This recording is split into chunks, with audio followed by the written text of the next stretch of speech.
الحمدللہ وکفا والصلاة والسلام علی عباده الذین اصطفى خصوصا علی افضلهم وخاتم النبیین محمد الامین وعلی آلہ وصحبہ اجمعین. اما بعد فقد قال اللہ تبارک وتعالی کما ورد فی سورۃ نوح اعوذ باللہ من الشیطان الرجیم بسم اللہ الرحمن الرحیم. انا ارسلنا نوحا الى قومه ان انذر قومك من قبل ان ياتيهم عذاب الیم. قال يا قوم اعبدوا الله واتقوه واطيعون. وقال عز وجل كما ورد في سورة البقرة يا أيها الناس اعبدوا ربكم الذي خلقكم من نفس واحدة والذين من قبلكم لعلكم تتقون. وقال عز وجل كما ورد في سورة الذاريات وما خلقت الجن والإنس إلا ليعبدون. وقال جل وعلا كما ورد في سورة البقرة يا أيها الذين آمنوا ادخلوا في السلم كافة. وقال جل وعلا كما ورد في نفس السورة افتؤمنون ببعض الكتاب وتكفرون ببعض فما جزاء من يفعل ذلك منكم الا خزي في الحياة الدنيا ويوم القيامة يردون الى اشد العذاب وما الله بغافل عما تعملون. صدق الله العظيم. رب اشرح لي صدري ويسر لي امري واحلل عقدة من لساني يفقهوا قولي. اللهم ربنا الہمنا رشدنا واعذنا من شرور انفسنا. اللهم ارنا الحق حقا وارزقنا اتباعه وارنا الباطل باطلا وارزقنا اجتنابه. اللهم اجعلنا من عبادك المخلصين. اللهم اجعلنا من عبادك المخلصين. اللهم اجعلنا من عبادك المتقين. آمین یا رب العالمین. معزز حاضرین اور محترم خواتین، السلام علیکم ورحمۃ اللہ وبرکاتہ. آپ کے علم میں اس سے پہلے بھی آ چکا ہوگا اور ابھی بھی آپ کو یاد دہانی کرا دی گئی ہے کہ میری گفتگو کا موضوع ہے اللہ تعالی کا انسانوں سے واحد مطالبہ. آپ حضرات میں سے بہت سے لوگ حیران بھی ہوئے ہوں گے کہ واحد مطالبہ کیا مانی. اللہ کے تو مطالبے بہت ہیں. نماز پڑھو 5 وقت، روزہ رکھو رمضان کا، صاحب نصاب ہو تو زکوٰۃ ادا کرو، اور صاحب استطاعت ہو تو حج کرو، اپنا مال خرچ کرو اللہ کی راہ میں، خنزیر مت کھاؤ، مردار مت کھاؤ، خون مت کھاؤ، اور جو چیزیں اللہ کے سوا کسی اور کے نام پر ذبح کی گئی ہوں ان کا گوشت مت کھاؤ، شراب نہ پیو، سود مت کھاؤ، جوا مت کھیلو. تو شریعت کے احکام جتنے بھی ہیں وہ اللہ کے مطالبات ہیں. لیکن مسئلہ یہ ہے کہ اگر ہم ایک لفظ میں کہنا چاہیں کہ ہمارا رہتا ہے، ایک لفظ میں، اس کے لیے میں آپ کو ایک حدیث بھی سنا دوں. ایک بدو صحابی حضور کی خدمت میں حاضر ہوئے، دیہاتی تھے. انہوں نے عرض کیا کہ اے اللہ کے رسول، میں زیادہ باتیں نہ سمجھ سکتا ہوں نہ یاد رکھ سکتا ہوں، مجھے تو بس کوئی ایک بات ایسی بتا دو کہ میں اس کو مضبوطی سے تھام لوں اور میری نجات ہو جائے. حضور نے یہ نہیں فرمایا کہ یہ تم کیا بے وقوفی والا سوال کر رہے ہو، ایک بات تو نہیں ہے، دین کی تو بہت سی باتیں. آپ نے تو ہمیں بھی اصول بتایا ہے کہ کلموا الناس علی قدر عقولہم، لوگوں سے گفتگو کیا کرو ان کی عقل اور فہم کے مطابق. لہذا آپ نے جواب دیا قل آمنت باللہ ثم استقم، بات ختم. کہو میں ایمان لایا اللہ پر، پھر اس پر جم جاؤ. اب یہ کہنا تو آسان ہے میں اللہ پر ایمان لایا، لیکن جم جانا، ثم استقم، اس استقامت میں قیامت مضمر ہے.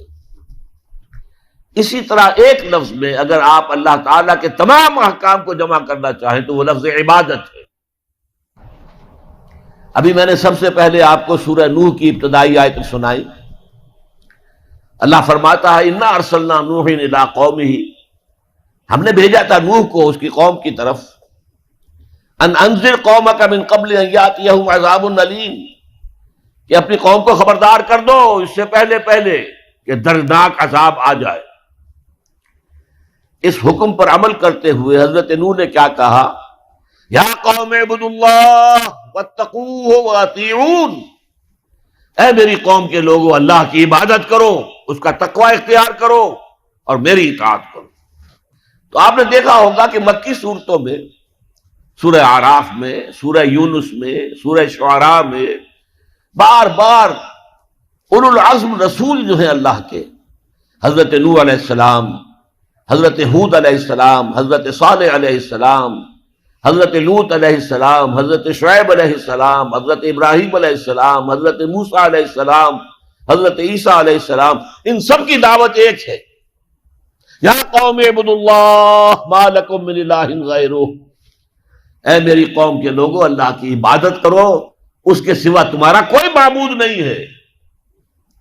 کہیں الفاظ آتے ہیں یا قوم اعبدوا اللہ واطیعون، اے میری قوم کے لوگوں اللہ کی عبادت کرو اور میری اطاعت کرو۔ تو ایک لفظ اگر ہے تو عبادت، اسی لیے میں نے آپ کو تیسری آیت سنائی سورہ زاریات کی، وما خلقت الجن والانس الا لیعبدون، میں نے جنوں اور انسانوں کو نہیں پیدا کیا مگر صرف اس لیے کہ میری عبادت کریں۔ گویا کہ غرض تخلیق آدم، انسانوں کی تخلیق کا مقصد یہ ہے کہ وہ اللہ کی عبادت کرے۔ کس قدر اہم لفظ ہے یہ۔ اسی کے لیے اس کی ترجمانی کرتے ہوئے کہا تھا شیخ سعدی رحمت اللہ علیہ نے، زندگی آمد برائے بندگی، زندگی بے بندگی شرمندگی۔ یہ میں آپ کو بتاؤں گا کہ عبادت کا سب سے بڑا حصہ جو ہے بندگی ہے، غلامی ہے، اطاعت ہے۔ تو انسان کا مقصد تخلیق عبادت ہے۔ البتہ اس میں جو بات سمجھنے کی ہے وہ یہ ہے، عبادت ہمہ تن، ہمہ وقت، ہمہ وجوہ درکار ہے۔ اللہ کی بندگی، اللہ کی غلامی، اللہ کی عبادت، اس کا تقاضا کیا ہے؟ ہر وقت، ہر آن، ہر لحظہ، ہر معاملے میں اللہ کا حکم مانا جائے۔ اس لیے کہ عبد کہتے تھے غلام کو۔ آج کل غلامی کا وہ تصور دنیا میں کہیں نہیں ہے۔ غلام اپنے آقا کی ملکیت ہوتا تھا، غلام کو جب چاہے آقا قتل کر دیتا تھا، اس پر کوئی مقدمہ نہیں تھا، نہ 302 کا، نہ 303 کا، نہ 304 کا، کوئی مقدمہ نہیں۔ بالکل ایسے جیسے آپ کی بکری ہو، آپ اس کو ذبح کریں، گوشت کھائیں، بانٹیں اپنے دوستوں میں، تو کوئی آپ سے پوچھ سکتا ہے بکری کیوں ذبح کی؟ اسی طرح آقا جو ہے اپنے غلام کو اگر ذبح کرتا تھا تو کوئی اس سے نہیں پوچھتا تھا تم نے کیوں کیا، اس لیے کہ میرا غلام ہے، میرا غلام تھا، میں نے اس کو ذبح کر دیا۔ اچھا، آج ہمارے ذہن میں سب سے بڑا نقشہ آتا ہے ملازم کا، کہ ملازم جو ہے، جس نے ملازم رکھا ہے، امپلائر اور امپلائی ریلیشن شپ کیا ہے، زیادہ سے زیادہ وہی ہمارے سامنے آتا ہے۔ لیکن اس میں آپ نوٹ کریں گے کہ ملازم ہمہ وقت نہیں ہوتا، اس کی ملازمت کا وقت مقرر ہے۔ پہرہ دار ہے، 12 گھنٹے پہرہ دے گا رات کو، اس کے بعد جا کے سوئے گا۔ اگر وہ کھانا پکانے والا ہے، کھانا پکائے گا، کوئی اور کام آپ نہیں کہہ سکتے۔ آپ کہیں جا کے میرا ٹوائلٹ صاف کراؤ، وہ صاف کہہ دے گا، جناب میں آپ کا خانسامہ ہوں، میں آپ کا کھانا پکانے کے لیے ملازم ہوا ہوں، ٹوائلٹ صاف کرنے کے لیے تو نہیں ہوا۔ یہ ملازم جو ہے یہ ہمہ وقت نہیں ہے، یہ ہمہ جہت نہیں ہے، ہمہ تن نہیں ہے۔ لیکن غلام جو ہوتا تھا، غلام کسی وقت بھی انکار نہیں کر سکتا۔ رات کو 12-1 بجے آقا حکم دے وہ اس کو پورا کرنا ہوگا، جو حکم دے پورا کرنا ہوگا۔ لہذا اس غلامی کا تصور کیجئے۔ عبد سے بنا عبادت، جیسے بندہ، فارسی میں عبد کا لفظ کیا ہے؟ بندہ، بندہ و آقا، تمیز بندہ و آقا فساد آدمیت ہے، لیکن وہ بندہ جو ہے جس سے بندگی بنا ہے، تو میں نے ابھی آپ کو شعر سنا دیا، زندگی آمد برائے بندگی، زندگی بے بندگی شرمندگی، تمہیں تو پیدا ہی کیا گیا اس لیے کہ ہماری عبادت کرو، تمہارا مقصد تخلیق یہ ہے کہ ہماری عبادت کرو۔ تو یہ عبادت ہے ہمہ تن، ہمہ وقت، ہمہ وجوہ، اللہ کی اطاعت، اللہ کی غلامی، اللہ کی بندگی۔ بدقسمتی سے ہمارے ہاں تصور، ہمارا جب زوال شروع ہوا ہے تو یہ کوئی 2-4 صدی کی بات نہیں ہے، 1000 سال سے ہمارا زوال زوال زوال زوال زوال چلا آ رہا ہے۔ اس زوال میں ہمارے مفہوم بدل گئے ہیں، ہمارے معنی بدل گئے، الفاظ کے، اصطلاحات کا مفہوم تبدیل ہو گیا ہے۔ اب ہم کیا سمجھتے ہیں؟ عبادت ہے نماز، روزہ، حج اور زکوٰۃ، بس یہ عبادت ہے، اور عبادت کسے کہتے ہیں؟ بہت غلط بات ہے۔ سوچئے، اگر عبادت یہی ہے نماز روزہ، تو کیا ہم 24 گھنٹے نماز پڑھتے ہیں؟ اللہ نے کہا میں نے پیدا ہی کیا عبادت کے لیے، تو کیا 24 گھنٹے روزہ رکھتے ہیں؟ کیا 12 مہینے روزہ رکھتے ہیں؟ کیا ہر وقت 24 گھنٹے نماز پڑھتے ہیں؟ نہیں۔ یہ نماز، روزہ، زکوٰۃ، حج، یہ عبادات تو ہیں، وہ اصل عبادت ہے بندگی، اطاعت، غلامی، جو ہمہ وقت ہے، ہول ٹائم، ہمہ جہد، ہمہ وجوہ، اللہ کی اطاعت۔ البتہ اس میں ایک چیز کا اضافہ کیجئے، اطاعت مجبوراً بھی ہوتی ہے۔ آج سے 60 سال پہلے انگریز حکمران تھا ہم پر، ہمیں اس کی اطاعت کرنی پڑتی تھی، لیکن ہمیں انگریز سے محبت تو نہیں تھی نا۔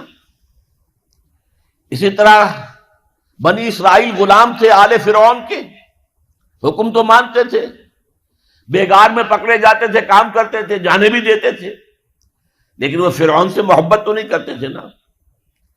لہذا عبادت جب اللہ کی ہوگی، وہ صرف اطاعت نہیں ہوگی بلکہ محبت کے ساتھ ہوگی۔ اطاعت کی جائے ہمہ وقت، ہمہ تن، ہمہ وجوہ، لیکن انتہائی درجے میں اللہ سے محبت کے ساتھ۔ یہی وجہ ہے کہ 2 بڑی عظیم شخصیتیں، امام ابن تیمیہ اور حافظ ابن قیم رحمۃ اللہ علیہما، ان دونوں نے جو ڈیفینیشن کی ہے، ہاؤ ٹو ڈیفائن عبادت، عبادت ہے کیا، تو حافظ ابن قیم کہتے ہیں العبادت تجمع اصلین، 2 چیزوں کو جمع کرنے سے عبادت بنتی ہے، غایت الحب وغایت الذل والخضوع، حد درجے میں اللہ سے محبت کرنا اور حد درجے میں اس کے سامنے جھک جانا، بچ جانا، جو حکم دے، جو فرمان ہو حاضر، یہ ہے عبادت۔ البتہ یہ ہے، نوٹ کیجئے، عبادت کا چونکہ جسم ہے وہ ہے اطاعت، جیسے میرا یہ جسم ہے 2.5 من کا وزن ہے، لیکن اس کی اصل حقیقت وہ جان ہے۔ وہ جان نہ ہو تو جلد از جلد نہلا کے دھلا کے کفن پہنا کے قبر میں اتار دیں گے کہ کہیں خام خواہ جسم جو ہے جل سڑ نہ جائے۔ اصل شے جان ہے، جان تو نظر نہیں آتی، نظر تو جسم آتا ہے۔ لہذا اطاعت کا جو جسم ہے وہ ہے، عبادت کا جسم ہے اطاعت، وہ نظر آتا ہے۔ اللہ کا حکم ہے نماز پڑھو، نماز پڑھتے نظر آتا ہے کہ نہیں؟ اللہ کا حکم ہے روزہ رکھو، ہم نے روزہ رکھا تو سامنے والوں کو معلوم ہو گیا کہ نہیں کہ روزہ رکھا ہے۔ اللہ کا حکم ہے زکوٰۃ دو، تو ہم زکوٰۃ دیتے ہیں تو لوگوں کو پتہ چلتا ہے کہ ہم نے زکوٰۃ دی ہے۔ اللہ کا حکم ہے کہ اگر صاحب استطاعت ہو تو حج کرو، تو جب ہم حج کرتے ہیں لوگوں کو نظر آتا ہے کہ ہم حج کر رہے ہیں۔ لیکن یہ عبادت تب بنے گی جبکہ اس میں حد درجے کی محبت شامل ہو جائے۔ الا لا ایمان لمن لا محبت له، الا لا ایمان لمن لا محبت له، الا لا ایمان لمن لا محبت له، جس میں یہ محبت نہیں ہے اس کا کوئی ایمان نہیں۔ محبت اللہ کی نمبر 1 اور محبت اس کے رسول کی نمبر 2، یہ دونوں محبتیں ہوں تو ایمان ہے، ورنہ نہیں۔ قرآن میں فرمایا گیا والذین آمنوا اشد حبا للہ، اشد حبا للہ، اشد کا لفظ آپ جانتے ہیں شدید ترین، جو واقعی صاحب ایمان ہیں وہ شدید ترین محبت کرتے ہیں اللہ کے ساتھ۔ اور رسول نے اپنے بارے میں فرما دیا بہت خوبصورتی سے، لا یؤمن احدکم حتی اکون احب الیہ من والدہ وولدہ والناس اجمعین، تم میں سے کوئی شخص مومن نہیں ہو سکتا جب تک کہ میں اسے اس کے باپ سے، اس کے بیٹے سے اور تمام انسانوں سے زیادہ محبوب نہ ہو جاؤں۔ تو یہ محبت روح ہے، نظر تو نہیں آتی، نظر آئے گی اطاعت کہ آپ نے اللہ کا حکم مانا، رسول کا حکم مانا، لیکن یہ اطاعت عبادت تب بنے گی جبکہ اللہ کی محبت کے جذبے سے سرشار ہو کر اللہ کی اطاعت کی جائے۔ چنانچہ قرآن میں اس کی بڑی عمدہ مثال ہے، جب حضرت موسیٰ علیہ السلام پہلی مرتبہ فرعون کے دربار میں پیش ہوئے تو فرعون نے مذاق اڑایا کہ یہ آیا ہے، یہ موسیٰ اور یہ ہارون اس کا بھائی، اور یہ ہم پر حکم چلانا چاہتے ہیں۔ وَقَوْمُهُمَا لَنَا عَابِدُونَ، حالانکہ ان کی قوم تو ہماری عابد قوم ہے، غلام قوم ہے۔ اب یہاں عبادت کے کیا معنی ہے؟ بنی اسرائیل پوجتے نہیں تھے، وہ بادشاہ کی پرستش نہیں کرتے تھے، لیکن بادشاہ کی اطاعت کرنے پر مجبور تھے، اطاعت کرتے تھے۔ اس کو اس نے کہا وَقَوْمُهُمَا لَنَا عَابِدُونَ، ان کی قوم جو ہے وہ تو ہماری عابد ہے، عبادت گزار ہے، ہماری غلام ہے، ہماری اطاعت شعار ہے، ان کو کیا حق پہنچتا ہے، ہماری بلی ہمیں کو میاؤں۔ اچھا کوئی شخص کہہ دے کہ یہ تو فرعون کا لفظ ہے، آپ اسے دلیل کے طور پر لے آئے، اللہ کا لفظ تو نہیں ہے یہ، تو وہ بھی سن لیجئے۔ ایک دوسری ملاقات میں حضرت موسیٰ علیہ السلام نے جب دعوت پیش کی تو فرعون نے طنز کیا، الم نربک اے فرعون، اے موسیٰ تم وہی نہیں ہو جسے ہم نے اپنے گھر میں پالا پوسا تھا۔ اللہ تعالیٰ کے حکم سے حضرت موسیٰ کو تو ایک صندوق میں بند کر کے دریائے نیل میں ڈال دیا تھا ان کی والدہ نے۔ وہ محل کے پاس سے گزر رہا تھا کہ وہاں کچھ عورتیں جو ہے دریا پر آئی ہوئی تھی نہانے وغیرہ کے لیے، انہوں نے وہ تابوت جو تھا صندوق وہ پکڑ لیا، اس میں حضرت موسیٰ نکل آئے اور اتنے خوبصورت تھے، یہ فوراً سمجھ میں آ گیا تھا یہ کوئی اسرائیلی ہے، اور اسرائیلی بچوں کے بارے میں حکم تھا کہ فوراً قتل کر دو، اگر لڑکا ہو، لڑکی ہو تو زندہ رہنے دو۔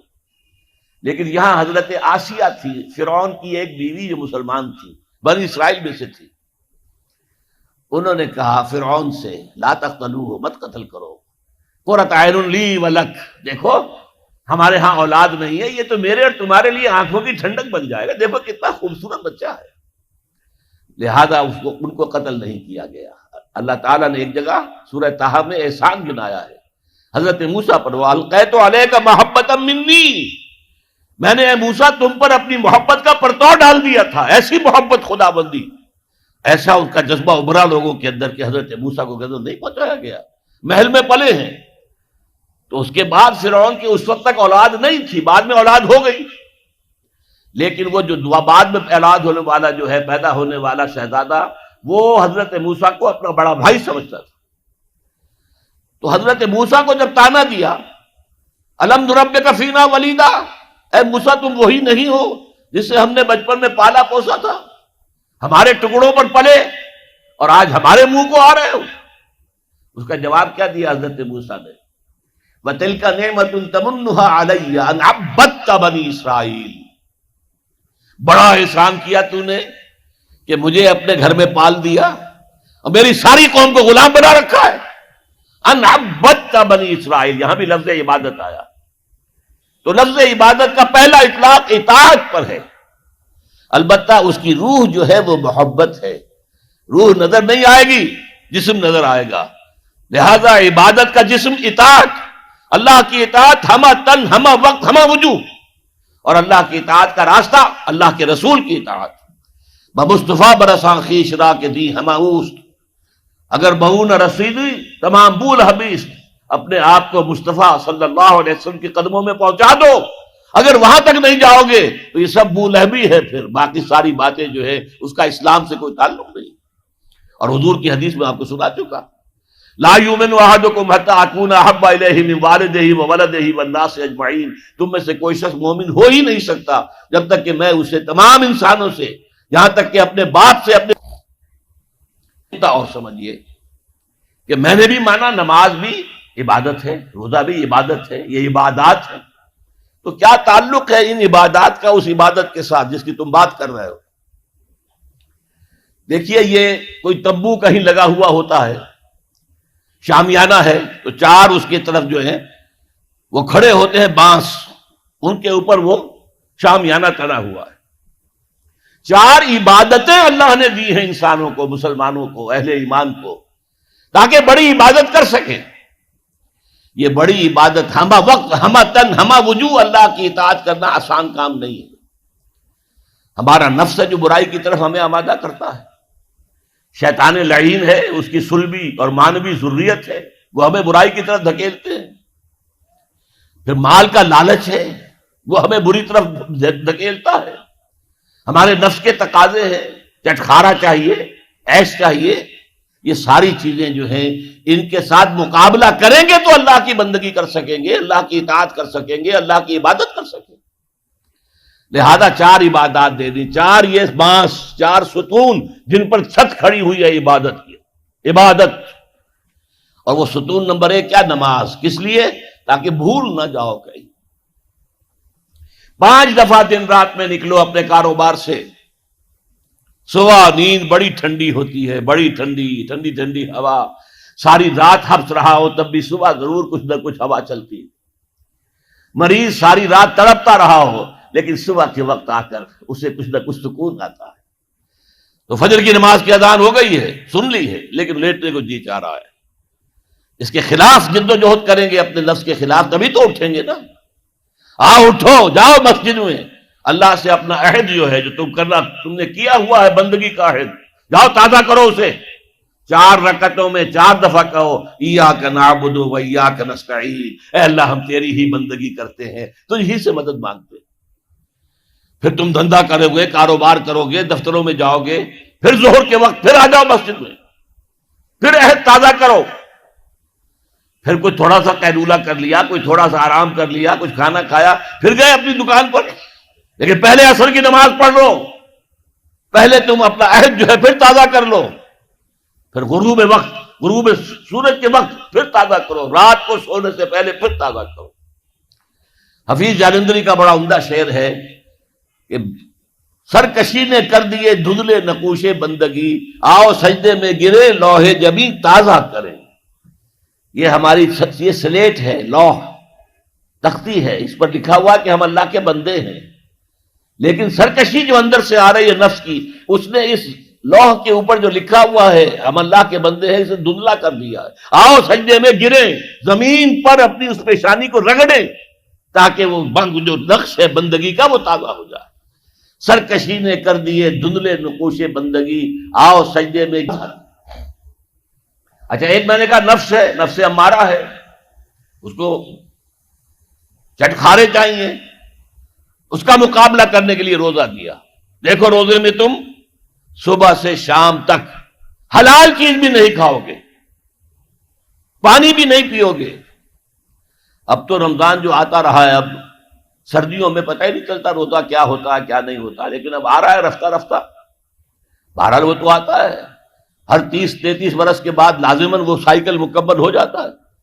پھر آئے گا مئی کا مہینہ، مئی کا روزہ، حلق خشک، آپ دفتر سے آئے ہیں تو زبان باہر نکلنے کو آ رہی ہے خشکی کی وجہ سے، پیاس شدید ہے، گھر میں داخل ہوئے ہیں، فریج میں رکھا ہوا ٹھنڈا پانی بھی ہے، مشروب بھی ہے، نہیں پی سکتے، اللہ کی اجازت نہیں۔ بھوک لگی ہوئی ہے، کھا نہیں سکتے، بہترین کھانے ہیں، نہیں کھانا، اللہ کی اجازت نہیں ہے۔ یہ کس لیے ہے کہ تم نے 1 مہینے صبح سے شام تک حلال چیز بھی نہیں کھائی، حلال مشروب نہیں پیا، تو بقیہ 11 مہینے حرام سے تو بچو۔ یہ استعداد پیدا کرنے کے لیے روزہ۔ یا ایھا الذین آمنوا کتب علیکم الصیام کما کتب علی الذین من قبلکم لعلکم تتقون، تاکہ تمہارے اندر تقویٰ پیدا ہو جائے۔ مال کی محبت کو دل سے نکالنے کے لیے زکوٰۃ دو، صدقات دو، انفاق کرو، نکالو، اس مال کو نکالو، جتنا یہ مال نکلے گا اتنا ہی دل کے اندر سے مال کی محبت کم ہوگی۔ اور یہ ساری چیزیں حج میں جمع کر دی، خرچ بھی ہوتا ہے، احرام کے اندر پابندیاں بھی ہیں، احرام کی حالت میں زن و شوہر کا تعلق نہیں ہو سکتا، بیوی اور شوہر کا۔ اسی طریقے سے آپ بال نہیں توڑ سکتے اپنا، اور پھر یہ ہے کہ اس کے اندر ذکر بھی ہے، تلبیہ بھی ہے، لبیک اللہم لبیک، لبیک لا شریک لک لبیک، ان الحمد والنعمت لک والملک لا شریک لک. یہ ترانہ جو ہے حمد کا اور ترانہ توحید وہاں پر پڑھا جا رہا ہے. تو کیا مطلب بات سمجھ میں آئی؟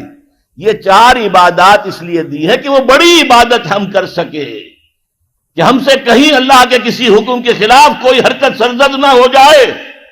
ہر وقت ہمہ تن ہمہ وقت ہمہ وجوہ اللہ کی بندگی، اللہ کی اطاعت. اب تیسرا نقطہ ذرا کڑوا ہے. اب تک کی باتیں تو آپ کو اچھی لگی ہوں گی، اب کڑوی بات ہے.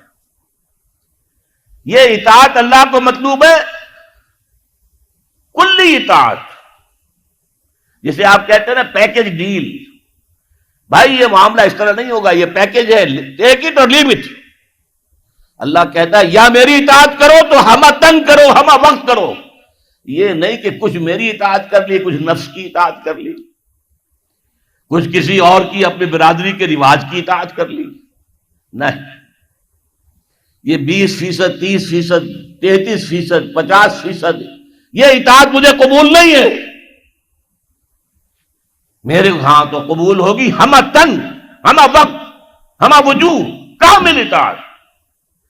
اگر تم نے روش یہ اختیار کر لی کہ کچھ حکم مانے کچھ نہیں مانے، یہ بڑی تلخ آیت ہے. میرے نزدیک قرآن مجید میں مسلمانوں سے خطاب کر کے اس سے زیادہ سخت کوئی آیت نہیں آئی.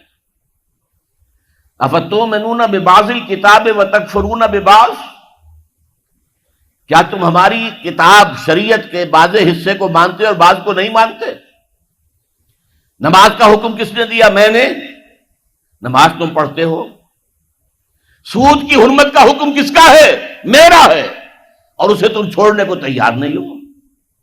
کیا یہ میرا حکم نہیں؟ اگر میرا حکم نہیں مانا تو نماز کاہے کے لیے آتے ہو؟ پڑھنے کے لیے. تمہاری نماز تمہارے منہ پر دے کر ماری جائے گی، تمہارا حج تمہارے منہ پر دے کر مارا جائے گا اگر حرام کی کمائی سے تم نے حج کیا ہے. مال حلال سے حج ہو وہ حج مبرور ہوتا ہے. حج مبرور وہ ہے جو اللہ کے ہاں حج قبول ہو جائے. آپ کی دعائیں کیوں نہیں قبول ہوتی؟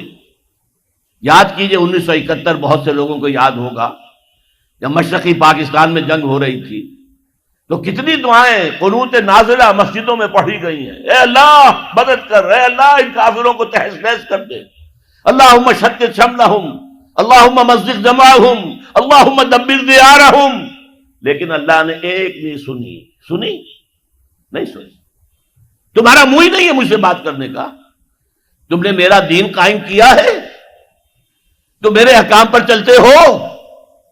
اگر نہیں تو تمہارا کیا حق ہے کہ تم مجھ سے دعا مانگو؟ قل یا اہل الکتاب لستم علی شیء حتی تقیموا التوراۃ والانجیل وما انزل الیکم من ربکم. اے نبی کہہ دیجئے، اے یہودیوں، اے نصرانیوں، یا اہل کتاب، تمہاری پوزیشن ہی نہیں ہے ہماری نگاہوں میں جب تک کہ تم تورات کو نافذ نہ کرو، انجیل کو نافذ نہ کرو، اور بھی جو کچھ ہم نے نازل کیا اس سب کو نافذ نہ کرو. اس وقت تک تمہاری کوئی حیثیت ہی نہیں. You have no ground under your feet. تمہارے پاؤں تلے زمین ہی نہیں ہے. کیا دعائیں کرتے ہو ہم سے؟ کس منہ سے دعا کرتے ہو؟ اب اسی لفظ کو ذرا سا بدل کر پڑھ لیجئے. اللہ کا قانون تو بدلتا نہیں ہے کہ اہل کتاب کے لیے قانون کچھ اور ہو اور امت مسلمہ کے لیے کچھ اور ہو. نہیں، پڑھیے ذرا سا لفظ بدلیے. قل یا اہل القرآن لستم علی شیء حتی تقیموا القرآن وما انزل الیکم من ربکم. اے نبی کہہ دیجئے، اے قرآن والو، تمہاری کوئی حیثیت نہیں، کوئی حقیقت نہیں، ہماری نگاہوں میں کوئی وقت تمہاری نہیں جب تک کہ تم قرآن کو قائم نہیں کرتے. اور جو کچھ ہم نے نازل کیا، یعنی حضور پر وحی جلی کی علاوہ وحی خفی بھی نازل ہوتی تھی جو احادیث کی شکل میں ہمارے پاس ہے. تو قرآن بھی ہم نے نازل کیا، قرآن نازل کیا، اس کو نافذ کرو. اور سنت رسول بھی ہم نے نازل کی ہے، اس کو بھی.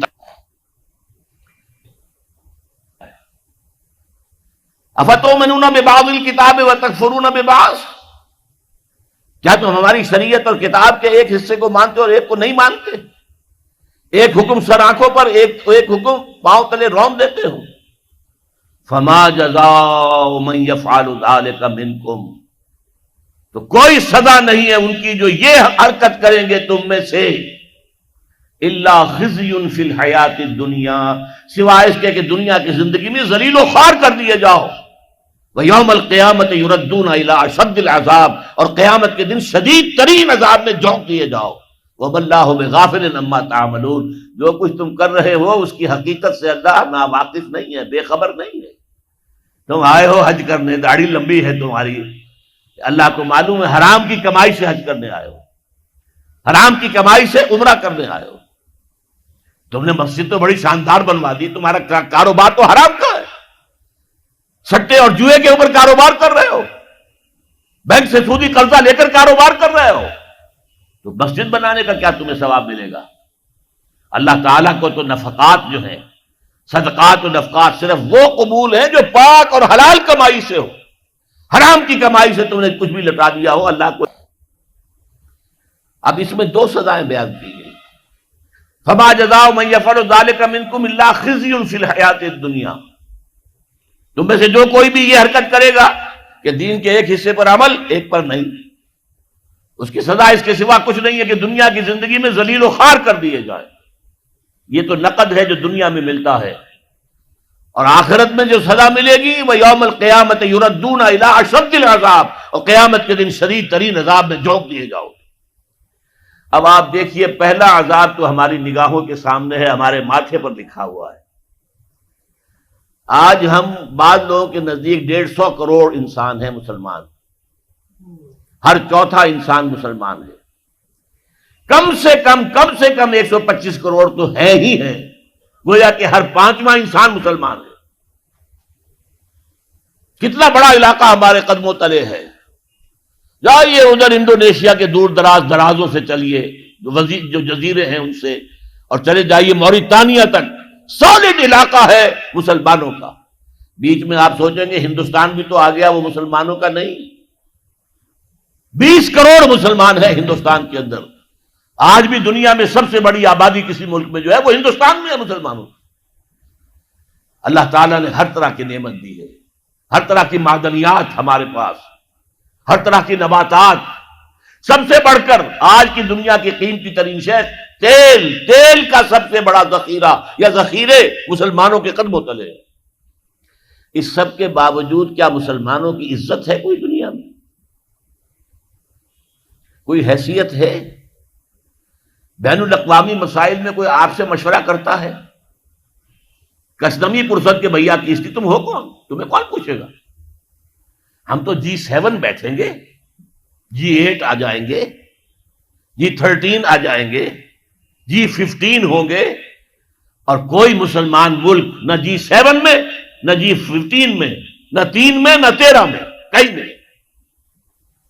اور اب جو توسیع کرنے جا رہے ہیں، سیکورٹی کونسل کے اندر نئی سیٹ کس کو ملے گی؟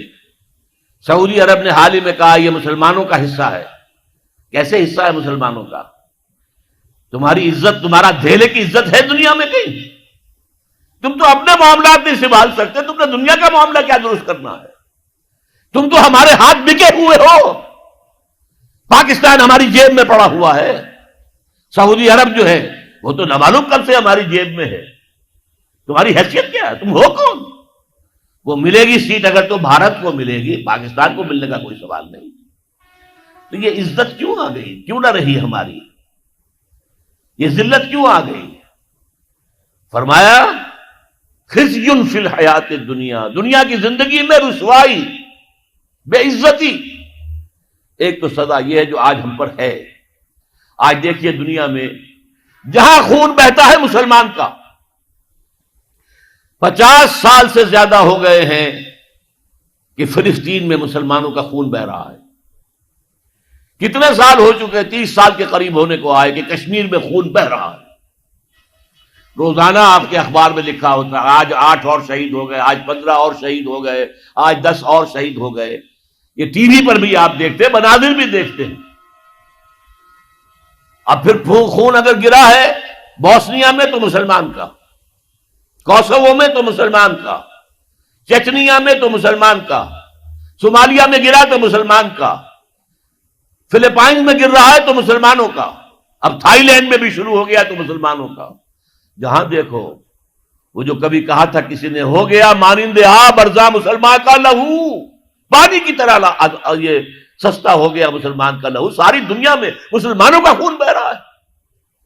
اور کم ہمتی کا عالم یہ ہے، بزدلی کا عالم یہ ہے کہ ہم یہ کہہ کر کھڑے ہو کر کہہ نہیں سکتے کہ انف از انف، تم نے جو کچھ ہمارے ساتھ کیا ہے اب ہمارے میدان میں ہم مقابلہ کریں گے۔ اس طرح بکریوں کی طرح بھیڑوں کی طرح مارے نہیں کھائیں گے۔ ہے کسی ملک میں یہ طاقت کہ یہ کہہ دے؟ ہاں بیچارے کچھ جانے وہ اپنی جان دے کر اپنا سوسائڈ بمبنگ سے اپنے آپ کو اڑا کے 8-10 کو اور اڑا لیتے، بس اور کیا۔ لیکن وہاں تو بمبارڈمنٹس ہوتی تھی۔ اسرائیل میں جو کچھ ہوا ہے، فلسطین میں بلڈوزر آ رہے ہیں، محلے کے محلے سب گھر جو ہے وہ مسمار۔ ایک امریکہ کی عورت آئی ہوئی تھی صحافیہ، وہ کہیں بیٹھ گئی بلڈوزر کے سامنے کہ نہیں گرانے دوں گی میں یہ مکان، اس کو بھی کچل کے رکھ دیا۔ یہ حال تو دنیا میں تو جو ایک بے عزتی والا عذاب ہے، فما جزاء من یفعل ذلک منکم الا خزی فی الحیات الدنیا، دنیا کی زندگی میں رسوائی، بے عزتی۔ اب یوم القیامہ جو ہے مستحق تو ہم اسی کے ہو چکے ہیں کہ شدید ترین عذاب میں جھونک دیے جائیں، وَيَوْمَ الْقِيَامَةِ يُرَدُّونَ إِلَىٰ أَشَدِّ الْعَذَابِ۔ لیکن اللہ کی رحمت، اس سے امید ہے بخش دے ہمیں۔ اللہ کی رحمت جو ہے ہمیں اپنے سائے میں لے لے تو بات دوسری ہے، ورنہ مستحق تو ہم اس کے ہو چکے ہیں۔ کیوں؟ تم مسلمان کہلاتے ہو، اور ذرا سنیے، تم نے پاکستان بنایا اسلام کے نام پر، کہاں ہے وہ اسلام؟ میرا حکم ہے کہ چور کا ہاتھ کاٹو، تم کاٹتے ہو۔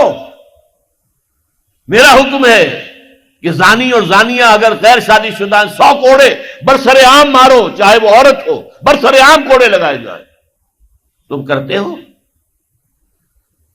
میں نے کہا اگر سود نہیں چھوڑو گے تو اعلان جنگ ہے میری طرف سے، فاذنوا بحرب من اللہ ورسولہ، اللہ اور اس کے رسول کی طرف سے اعلان جنگ ہے، الٹیمیٹم ہے۔ تم چھوڑتے ہو سود کو؟ تمہاری تو ساری معیشت جو ہے اس کا تانا بانا سود اور جوئے پر ہے۔ جوئے کا حد تو یہ ہو گیا بسکٹ بیچنا ہو تو اس کے لیے بھی لاٹری چل رہی ہے، بسکٹ کے ڈبے میں فلاں چیز نکل آئے گی تو قرعہ اندازی ہوگی، آپ کو ایک کار بھی مل سکتی ہے بسکٹ کے ایک ڈبے کے ذریعے سے۔ لوگ لگے ہوئے، یہ گھی کا ڈبہ اگر لوگے ہمارا تو اس میں سے کوئی سونے کا ٹکڑا بھی نکل کے آ سکتا ہے۔ تو سود اور جوا یہ ہمارے تانا بانا ہے ہماری پوری معیشت کا۔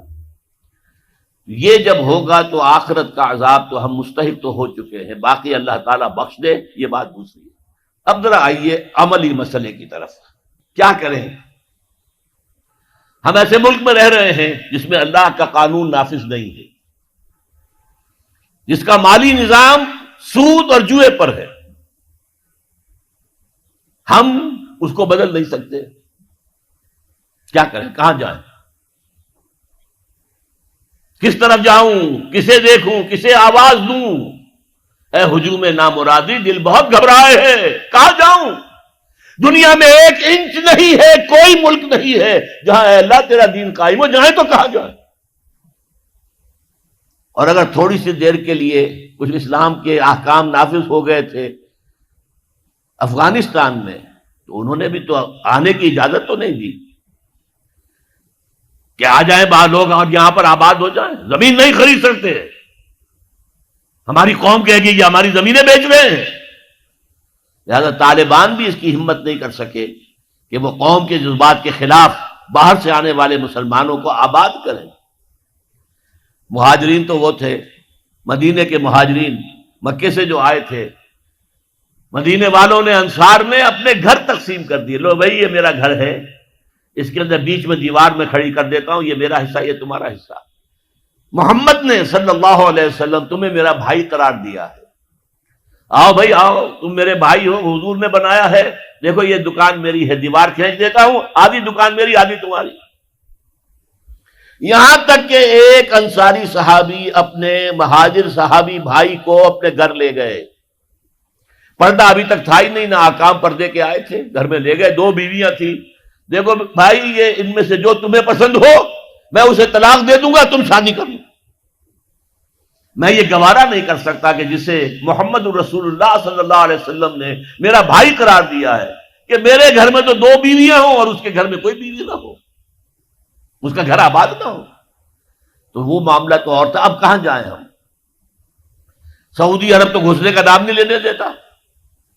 عمرے کا ویزا ہے تو چلے جاؤ، دباؤ جاؤ، نکل جاؤ، ورنہ پھر پکڑ دھکڑ شروع ہو جائے گی، شرطے آپ کو پکڑیں گے جیل میں ٹھوسنے کے. بس عمرہ کرو اور جاؤ. یہاں آباد ہونے کا کوئی سوال نہیں، قطعاً کوئی سوال نہیں. لہذا کیا کریں اب؟ یہ سوچنے کی بات ہے.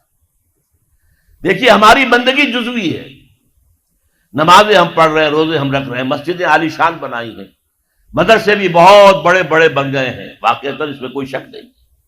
لیکن سوال یہ ہے کہ اوپر جو چھت ہے وہ تو کافرانہ ہے، قانون تو اللہ کا نہیں ہے، کتاب و سنت کے احکام تو نافذ نہیں ہے. ہاں نماز ہے، روزہ ہے، حج ہے، زکوٰۃ ہے. تو نماز اور روزہ تو ہندوستان میں بھی ہو رہا ہے. وہ تو چند ایک مسجدیں ہیں جنہیں وہ تاریخی اعتبار سے کہتے ہیں کہ یہ ہمارے مندر ہوتے تھے جنہیں مسجد بنایا گیا، ورنہ وہاں پر ہزاروں لاکھوں مسجدیں ہیں، آباد ہیں، لوگ نمازیں پڑھتے ہیں، کوئی روکتا ہے انہیں؟ ہم نے یہ ملک بنایا تھا کہ یہاں اسلام کا نظام قائم کریں گے. نماز تو آپ امریکہ میں جا کر پڑھیے، امریکہ کو کوئی اعتراض ہی نہیں. You have come here, you have purchased synagogues and churches and you have turned them into mosques. ہم نے کوئی اعتراض نہیں کیا. تم نے چرچ خریدے، تم نے سینیگوگز خرید لیے جو یہودیوں کی عبادت گاہیں ہوتی ہیں، اور انہیں مسجد بنا لیا، ہم نے کوئی اعتراض. لیکن تم کہو کہ اسلام کا نظام ہم قائم کریں گے، نہیں کرنے دیں گے تمہیں کبھی بھی. تم چاہو کہ تم اسلام کا معاشی نظام قائم کرو، کبھی اجازت نہیں دیں گے. تم چاہو کہ اسلام کی معاشرتی اقدار کو تم قائم کرو، کبھی نہیں کرنے دیں گے. یہ ہے اس وقت جو ہمارے ساتھ پیش آ رہا ہے معاملہ. پورا مغرب اس پر اڑا ہوا ہے، اسلامی نظام کہیں نہیں آنے دیں گے. ہاں نمازیں پڑھو، ہمیں کوئی اعتراض نہیں، روزے رکھو. تم روزے 30 کی بجائے 100 رکھو، ہمارا کیا لیتے ہو؟ تمہاری کمزوری ہو جائے گی. ہم تو تمہیں لیبر اسی وقت دیں گے جب پورے 8 گھنٹے کام کرو گے ڈٹ کر، اس میں کوئی رعایت نہیں کریں گے تمہارے ساتھ. بہرحال سوال یہ ہے کہ میں کیا کروں، کوئی راستہ ہے؟ دیکھیے کنویں میں، اب آج کل تو وہ کنویں اس طرح کے ہیں نہیں، دیہات میں تو ہے.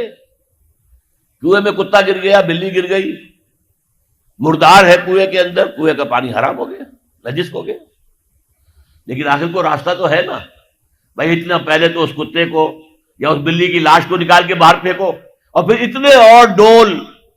اتنے ڈول اور نکال کر باہر پھینک دو، پھر وہ پانی صاف ہے. اس کا کیا نام ہے؟ کفارہ. اسی طرح رمضان کا روزہ تھا، آپ سے صبر نہیں کیا گیا، اپنی بیوی سے ہم بستری کر بیٹھے دوپہر کے وقت، روزہ ٹوٹ گیا. اب کیا ہے؟ اس کی گناہ کی کوئی بدل بھی ہے؟ ہاں ہے. 60 روزے رکھو اب متواتر، پے بپے 60 روزے، تب کفارہ ہوگا اس گناہ کا. تم نے فرض روزہ توڑ دیا. ہاں اگر نفلی روزہ تھا تو توڑ دیا تو صرف اس کی قضا دینی ہوگی بس. فرض روزہ اسے توڑ دیا ہے تو اس کے لیے تو 2 مہینے کے 60 روزے پے بپے رکھنے پڑے. تو اب ہم جو کفر کے تحت زندگی گزار رہے ہیں، اور اس اعتبار سے اللہ کی نگاہ میں ہم کافر ہیں. لیکن سوال یہ ہے کہ جائیں تو کہاں جائیں، کریں تو کیا کریں؟ نظام کفر کا ہے. قرآن کہتا ہے وَمَن لَّمْ يَحْكُم بِمَا أَنزَلَ اللَّهُ فَأُولَٰئِكَ هُمُ الْكَافِرُونَ. جو لوگ قرآن کی، اللہ کی اتاری ہوئی شریعت کے مطابق فیصلے نہیں کرتے، وہی تو کافر ہے. کافر کسے کہتے ہیں؟ اقبال نے کہا نا، بتوں سے تجھ کو امیدیں، خدا سے نو امیدی، مجھے بتا تو صحیح اور کافری کیا ہے؟ تمہاری ساری امیدیں امریکہ کے ساتھ وابستہ ہیں. وہ مسئلہ طے کرا دے، وہ یہ کرا دے، وہ کرا دے، وہ معاملہ ہمارا. وہی تو سب سے بڑا چور وہی ہے، سب سے بڑا ڈاکو وہی ہے، سب سے بڑا اسلام کا مخالف وہی ہے. قرآن کا فتویٰ تو یہ کہ تم کافر ہو. ہاں انفرادی طور پر تم مسلمان ہو، اجتماعی طور پر قومی سطح پر تم کافر ہو. وَمَن لَّمْ يَحْكُم بِمَا أَنزَلَ اللَّهُ فَأُولَٰئِكَ هُمُ الْكَافِرُونَ. یہ 7واں رکوع ہے سورہ مائدہ کا. اور پھر فرمایا وَمَن لَّمْ يَحْكُم بِمَا أَنزَلَ اللَّهُ فَأُولَٰئِكَ هُمُ الظَّالِمُونَ. جو اللہ کے اتارے ہوئے قانون کے مطابق فیصلے نہیں کرتے وہی تو مشرک ہیں. اللہ کے حکم کو چھوڑ کے کسی اور کے حکم پر فیصلہ کر رہے ہو، اس سے بڑا شرک کیا ہوگا؟ اور تیسری مرتبہ فرمایا وَمَن لَّمْ يَحْكُم بِمَا أَنزَلَ اللَّهُ فَأُولَٰئِكَ هُمُ الْفَاسِقُونَ، وہی تو فاسق ہیں، فاجر ہیں، وہی تو سرکش ہیں، وہی تو باغی ہیں، وہی تو غدار ہیں اللہ کے، جو اللہ کی شریعت کے مطابق فیصلے نہیں کرتے۔ اب ان تین آیتوں کے روح سے سمجھ لیجئے ہم کہاں کھڑے ہیں، کیا کر رہے ہیں۔ دیکھیے میں آپ کو ایک مثال دیتا ہوں۔ ہماری آبادی کا میں سمجھتا ہوں اکثریت تو وہ ہے جو نماز روزے کے لیے پابند نہیں ہے۔ ان چیزوں کا چرچا شہروں میں زیادہ، دیہات میں بہت کم رہ گیا، بہت کم، بہت کم۔ اور ہماری 70% آبادی دیہات کے اندر ہے۔ اچھا، جو نمازیں پڑھتے روزے رکھتے ہیں، خاص طور پر شہروں کے کاروباری لوگ، وہ بلیک مارکیٹنگ بھی کرتے ہیں، وہ حسابات بھی غلط دیتے ہیں، جھوٹ بولتے ہیں، جھوٹ یا حلف اٹھاتے ہیں کہ یہ حساب ہم حلفیہ میں کہہ رہا ہوں یہ حساب صحیح ہے، جبکہ حساب غلط ہے۔ سودی کاروبار کرتے ہیں، اپنے کاروبار کو بڑھانے کے لیے سود کا قرضہ لیا ہے، سودی قرضہ لیا بینک سے، اپنی بلڈنگ بنانے کے لیے بہت بڑی قرضہ لیا ہے بینک سے۔ تو ان کی عبادت کیا ہوئی؟ وہ اس آیت کے ذیل میں آ گئے کہ نہیں؟ افتؤمنون ببعض الکتاب وتکفرون ببعض فما جزاء من يفعل ذلك منكم الا خزي في الحياة الدنيا ويوم القيامة يردون الى اشد العذاب وما الله بغافل عما تعملون۔ لیکن میں ان کو بھی چھوڑتا ہوں۔ فرض کیجئے ایک شخص ہے، نماز پڑھتا ہے پوری 5 وقتہ مسجد میں، رمضان کے روزے رکھتا ہے، اور بھی اللہ توفیق دیتا ہے، ایام 20 کے روزے رکھ لیتا ہے، یا ہفتے میں 2 روزے رکھتا ہے، سوموار کے اور جمعرات کے وغیرہ، زکوٰۃ دیتا ہے، کاروبار بھی سارے حلال کر رہا ہے، حرام نہیں کر رہا، سود میں بھی براہ راست ملوث نہیں ہے، نہ پیسہ سود پہ اوپر بینک میں رکھ کر سود کھایا، نہ سود پر قرضہ لے کر کوئی اپنا کاروبار بڑھایا، نہ کوئی اپنا کارخانہ لگایا، نہ کوئی اپنے بلڈنگ اونچی بنائی۔ پردہ بھی اس نے اپنے گھر میں بالکل شرعی نافذ کر دیا۔ وہ اس پورے اسلام پر کاربند ہے جس میں وہ کاربند ہو سکتا ہے اس وقت، لیکن وہ اس قوم کا فرد ہے جو قوم اللہ کے فتوے کے مطابق کافر قوم ہے، جو اللہ کے فتوے کے مطابق مشرک قوم ہے، جو اللہ کے فیصلے کے مطابق فاسق و فاجر قوم ہے۔ قوم کے فرد تو ہم اسی کے ہیں۔ چور کا ہاتھ تو نہیں کاٹا جا رہا، ڈاکوؤں کو وہ سزا تو نہیں جا رہی سورہ مائدہ میں جو آئی ہے، ان کے ہاتھ اور پاؤں مقابل سم سے کاٹ دیے جائیں، یا یہ کہ انہیں ملک سے باہر دفع کر دیا جائے، قتلوا تقتیلا، ان کے ٹکڑے کر دیے جائیں۔ ڈاکوؤں کو کوئی سزا ملتی ہے ایسے؟ اول تو پکڑنے کا کیا سوال، پکڑ گئے تو رشوتیں دے کر چھوٹ جائیں گے۔ یہاں تو عدل بھی جو ہے خریدا جا سکتا ہے بڑے آرام سے، اور نہیں تو 4-6 مہینے جیل میں رہ لیں گے۔ وہاں بھی ان کا بڑا راج ہوتا ہے، جو ڈاکو ہو ان کے اندر ان کی تو ہیبت ہوتی ہے، جیل کے صدری خود ان سے ڈرتے ہیں، ساری چیزیں حرام ان کے پاس وہاں بھی پہنچی ہیں، جیل کے اندر نکل آئیں گے۔ اللہ اللہ خیر صلی اللہ، کہیں شرعی سزا دی گئی کسی ڈاکو کو؟ یہاں کہیں کسی زانی کو؟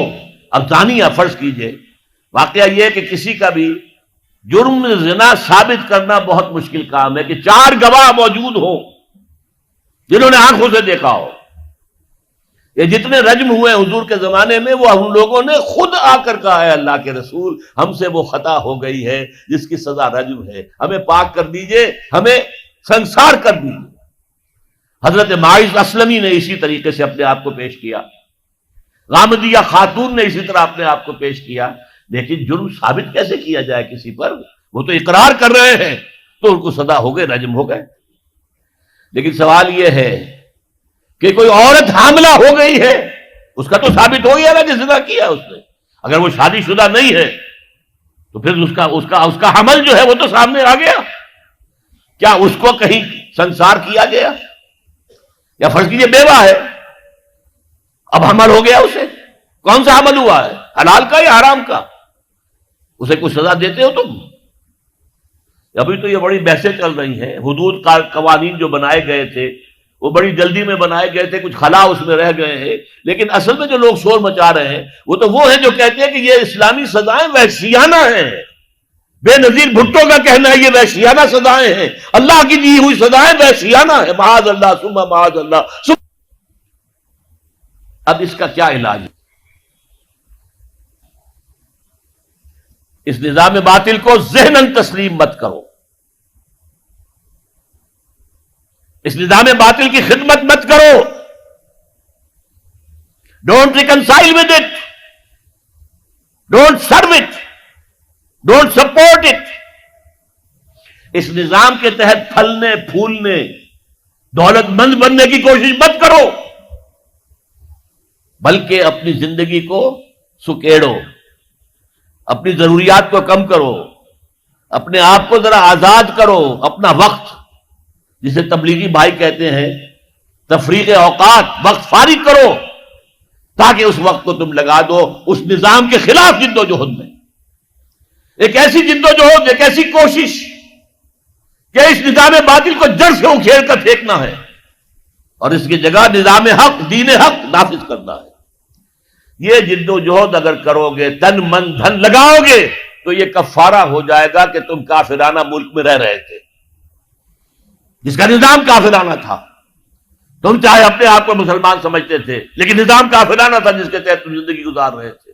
ہاں، اگر یہ کرو، اے اللہ میں نے اس نظام کو ذہناً تسلیم نہیں کیا، اے اللہ میں نے اس کی خدمت نہیں کی، میں نے اسے سپورٹ نہیں کیا، اے اللہ میں نے اس کے درمیان اس کے نیچے رہتے ہوئے عیش کرنے کی کوشش نہیں کی، اے اللہ بلکہ میں نے کم سے کم اپنی ضروریات کر کے وقت نکالا اور اس کے خلاف جد و جہد کی، اس نظام کو اکھاڑ کر پھینکنے کے لیے کوشش کی اور تیرا نظام لانے کی جد و جہد کی۔ لا نہیں سکے تو اے اللہ ہم کیا کریں، ہمارے اختیار میں تو نہیں ہے، وہ آئے گا تو اسی وقت جب تیری مرضی ہوگی، تیرا منشا ہوگا، لیکن ہم نے اپنی زندگی لگا دی۔ اگر تو یہ ہے تو کفارہ ہو گیا، اللہ کے عذاب سے آپ بچ جائیں گے۔ اگر یہ نہیں کہہ سکتے، آپ تو بھر اپنے باطل نظام میں رہ رہے ہیں، عیش کر رہے ہیں، اور آپ پھیلنے پھلنے پھولنے کی کوششیں کر رہے ہیں، اور زیادہ عیش مل جائے اور زیادہ آسائشیں مل جائے، بڑا مکان بنا لوں اور بڑا محل بنا لوں اور بڑی حویلی بنا لوں اور کاروبار پھیلا لوں، ایک مل تھا 2 بن جائیں، 2 کے 3 ہو جائیں۔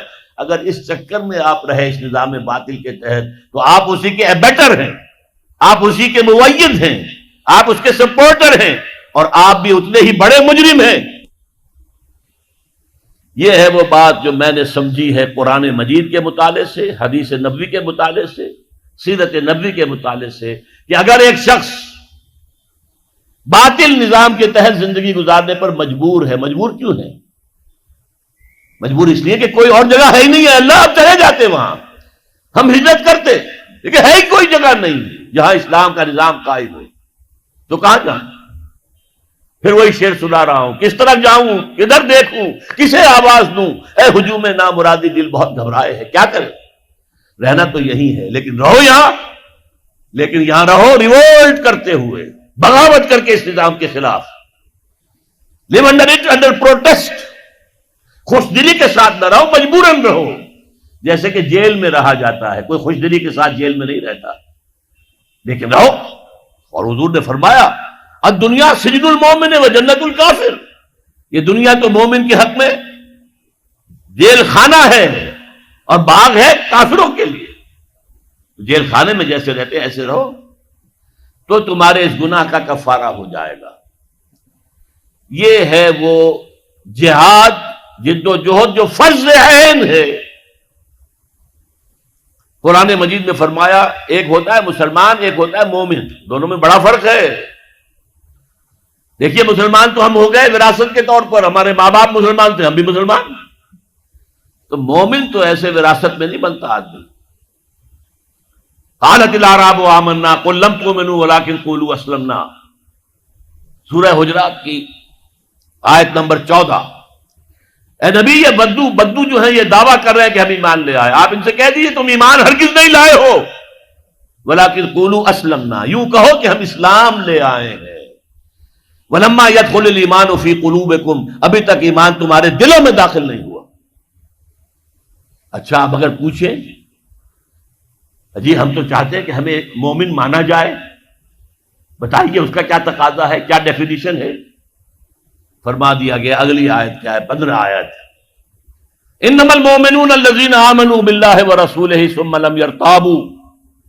مومن تو صرف وہ ہیں جو ایمان لائے اللہ پر، اس کے رسول پر، پھر شک میں ہرگز نہیں پڑے، یقین والا ایمان ہو گیا۔ وجاہدوا باموالہم وانفسہم فی سبیل اللہ، اور پھر انہوں نے جہاد کیا اللہ کی راہ میں اپنے مالوں سے بھی اپنی جانوں سے بھی۔ اولئک ھم الصادقون، صرف ایسے لوگ سچے ہیں اگر وہ کہیں کہ ہم مومن ہیں۔ جہاد کے بغیر تو ایمان ہے ہی نہیں، جہاد کے بغیر نجات نہیں ہے۔ آپ نظام باطل کے تحت زندگی گزار رہے ہیں، اس کے خلاف جہاد کیجئے، جد و جہد کیجئے۔ جہاد کے معنی جد و جہد، اس نظام کو بدلنے کی، اسے جڑ سے اکھیڑنے کی۔ چنانچہ سورہ صف میں فرمایا گیا، یا ایھا الذین آمنوا، اے اہل ایمان، ایمان کے دعوے دارو، هل ادلکم علی تجارۃ تنجیکم من عذاب علیم، کیا میں تمہاری رہنمائی کروں اس تجارت کی طرف جو تمہیں نوٹ کیجئے سوال کیا ہے، اگر جہنم سے بچنا چاہتے ہو تو ایک تجارت کرنی ہوگی۔ اب وہ تجارت کیا ہے وہ بھی خود ہی فرما دی، تؤمنون باللہ ورسولہ، وہی بات جو سورہ حجرات کی آیت میں ہے، ایمان پختہ رکھو اللہ پر، اس کے رسول پر، وتجاہدون فی سبیل اللہ باموالکم وانفسکم، اور جہاد کرو اللہ کی راہ میں اپنی جانوں اور مالوں کے ساتھ۔ ذالکم خیر لکم ان کنتم تعلمون، یہی تمہارے حق میں بہتر ہے اگر تم علم رکھتے ہو۔ تو معلوم ہوا کہ یہ جہاد لازم ہے، یہ جد و جہد لازم ہے، یہ ایمان کا لازمی تقاضا ہے، یہ جہنم سے چھٹکارا پانے کی لازمی شرط ہے۔ اگر یہ نہیں کر رہے تو ایمان نہیں ہے تمہارے اندر، اور جہنم سے چھٹکارا پانے کی امید یہ ایک بس تمہارا خیال ہے، تلک امانیہم، یہ تمہارے من گھڑت خیالات ہیں، یہ تمہاری وشفل تھنکنگ ہے، یہ حقیقت نہیں۔ اب اگلی بات سنیے، یہ جد و جہد بغیر جماعت کے ممکن نہیں ہے۔ کیا اکیلا آدمی نظام کو بدل سکتا ہے؟ ہمارے ہاں بڑے بڑے متقی لوگ موجود ہیں، کوئی شک نہیں ہے، بڑے بڑے اہل اللہ موجود ہیں، نیک لوگ ہیں جن سے انفرادی طور پر لوگوں کو نیکی پہنچ بھی رہی ہے، مرشدین ہیں، لیکن کیا وہ نظام کو بدل سکتے ہیں؟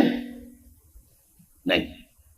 جماعت بنانی پڑے گی، جماعت، حزب اللہ، اللہ کی جماعت، اللہ کی پارٹی بناؤ، اور اگر موجود ہو کوئی تو داخل ہو جاؤ، شامل ہو جاؤ، اس لیے کہ جماعت کے بغیر زندگی اسلامی زندگی نہیں ہے۔ حضور نے فرمایا ید اللہ علی الجماع، اللہ کی تائید اور نصرت، اللہ کا ہاتھ جماعت کے اوپر ہے۔ حضرت عمر نے فرمایا لا اسلام الا بالجماع، جماعت کے بغیر اسلام ہے ہی نہیں، ولا جماع الا بالامارہ، امیر کے بغیر جماعت نہیں، ولا امارہ الا بالاطاعہ، اور اطاعت کے بغیر امیر کے معنی کیا ہوئے؟ اطاعت کرو اس کی۔ حضور کی ایک اور حدیث، حارث اشعری رضی اللہ تعالیٰ عنہ فرماتے ہیں انی آمرکم بخمس، اے مسلمانوں میں تمہیں 5 باتوں کا حکم دے رہا ہوں، اللہ امرنی بہن، اللہ نے مجھے ان کا حکم دیا، میں اپنے پاس سے نہیں کہہ رہا، حالانکہ حضور کو اختیار تھا، خود بھی آپ کہہ سکتے تھے، مستند ہے ان کا فرمایا ہوا، آپ کا فرمایا ہوا مستند ہے، الصادق المصدوق ہیں، سچے ہیں، اور اللہ نے ان کی صداقت کی گواہی دی ہے، لیکن یہاں تاکید کے طور پر فرمایا کہ میں 5 باتوں کا حکم دے رہا ہوں، اور اسے صرف میرا حکم نہ سمجھنا، یہ اللہ کا حکم ہے جو پہنچا رہا ہوں، بالجماعت والسمع والطاعت والہجرت والجہاد فی سبیل اللہ۔ رواہ الترمذی واحمد ابن حنبل رحمہم اللہ، مشکات شریف میں یہ روایت موجود ہے، عن الحارث الاشعری، حارث اشعری رضی اللہ تعالیٰ عنہ سے 5 باتیں، جماعت کی شکل میں رہو، جماعت کے امیر کا حکم مانو، اس کی اطاعت کرو، اور ہجرت کرو اور جہاد کرو۔ آپ پوچھیں گے ہجرت کیسے کریں گے؟ تم نے تو کہہ دیا دنیا میں کوئی ملک ہے ہی نہیں، کون تمہیں گھسنے دے گا؟ ٹھیک ہے، لیکن ہجرت حضور سے پوچھا گیا ای الہجرت افضل یا رسول اللہ، اے اللہ کے رسول یہ فرمائیے کہ سب سے افضل ہجرت کون سی ہے؟ جواب سنیے، ان تہجر کل ما یکرہہ، ہر اس چیز کو چھوڑ دو جو تمہارے رب کو پسند نہیں ہے، یہ ہجرت ہے۔ سود سے ہجرت کیجئے، آج رات فیصلہ کیجئے کہ مکان اگر سودی قرض پر ہے بیچ دوں گا اور کسی چھوٹی کٹیا میں رہ لوں گا، فیصلہ کیجئے، یہ ہجرت ہوگی۔ گھر میں شرعی پردہ نہیں ہے تو ابھی فیصلہ کیجئے کہ شرعی پردہ نافذ ہوگا، یہ ہجرت ہے۔ اور افضل الہجرہ، ای الہجرت افضل یا رسول اللہ، اے اللہ کے رسول سب سے افضل ہجرت کون سی ہے؟ فرمایا ان تہجر کل ما یکرہہ، ہر اس چیز کو چھوڑ دو جو تمہارے رب کو پسند نہیں۔ اور اس سے اگلی ہجرت آئے گی آخری اونچی، جب اللہ کے دین کو قائم کرنے کا مرحلہ آ جائے اور جب قوت کے ساتھ مقابلہ ہو، گولیاں چلیں، سینوں کو چھلنی کیا جائے، اس وقت اگر وہاں شامل ہونے کے لیے گھر بار کو چھوڑ کر، بیوی بچوں کو چھوڑ کر وہاں گئے تو یہ ہجرت ہے سب سے اونچی ہجرت۔ اور جہاد کے بارے میں پوچھا گیا ای الجہاد افضل یا رسول اللہ، فرمایا ان تجاہد نفسک فی طاعت اللہ، سب سے افضل جہاد تو یہ ہے کہ تم اپنے نفس کے خلاف جہاد کرو، اسے اللہ کا مطیع بناؤ، یہ تمہیں اللہ کی مرضی کے خلاف احکام دیتا ہے۔ کسی سرکاری ملازم کو رشوت پیش ہو رہی ہے، نفس کہے گا لے لو لے لو لے لو لے لو، فلاں کام رہتا ہے فلاں کام رہتا ہے، بچے کی فیس دینی ہے ابھی پیسے نہیں ہے، لے لو لے لو لے لو لے لو، نفس تو یہ کہے گا۔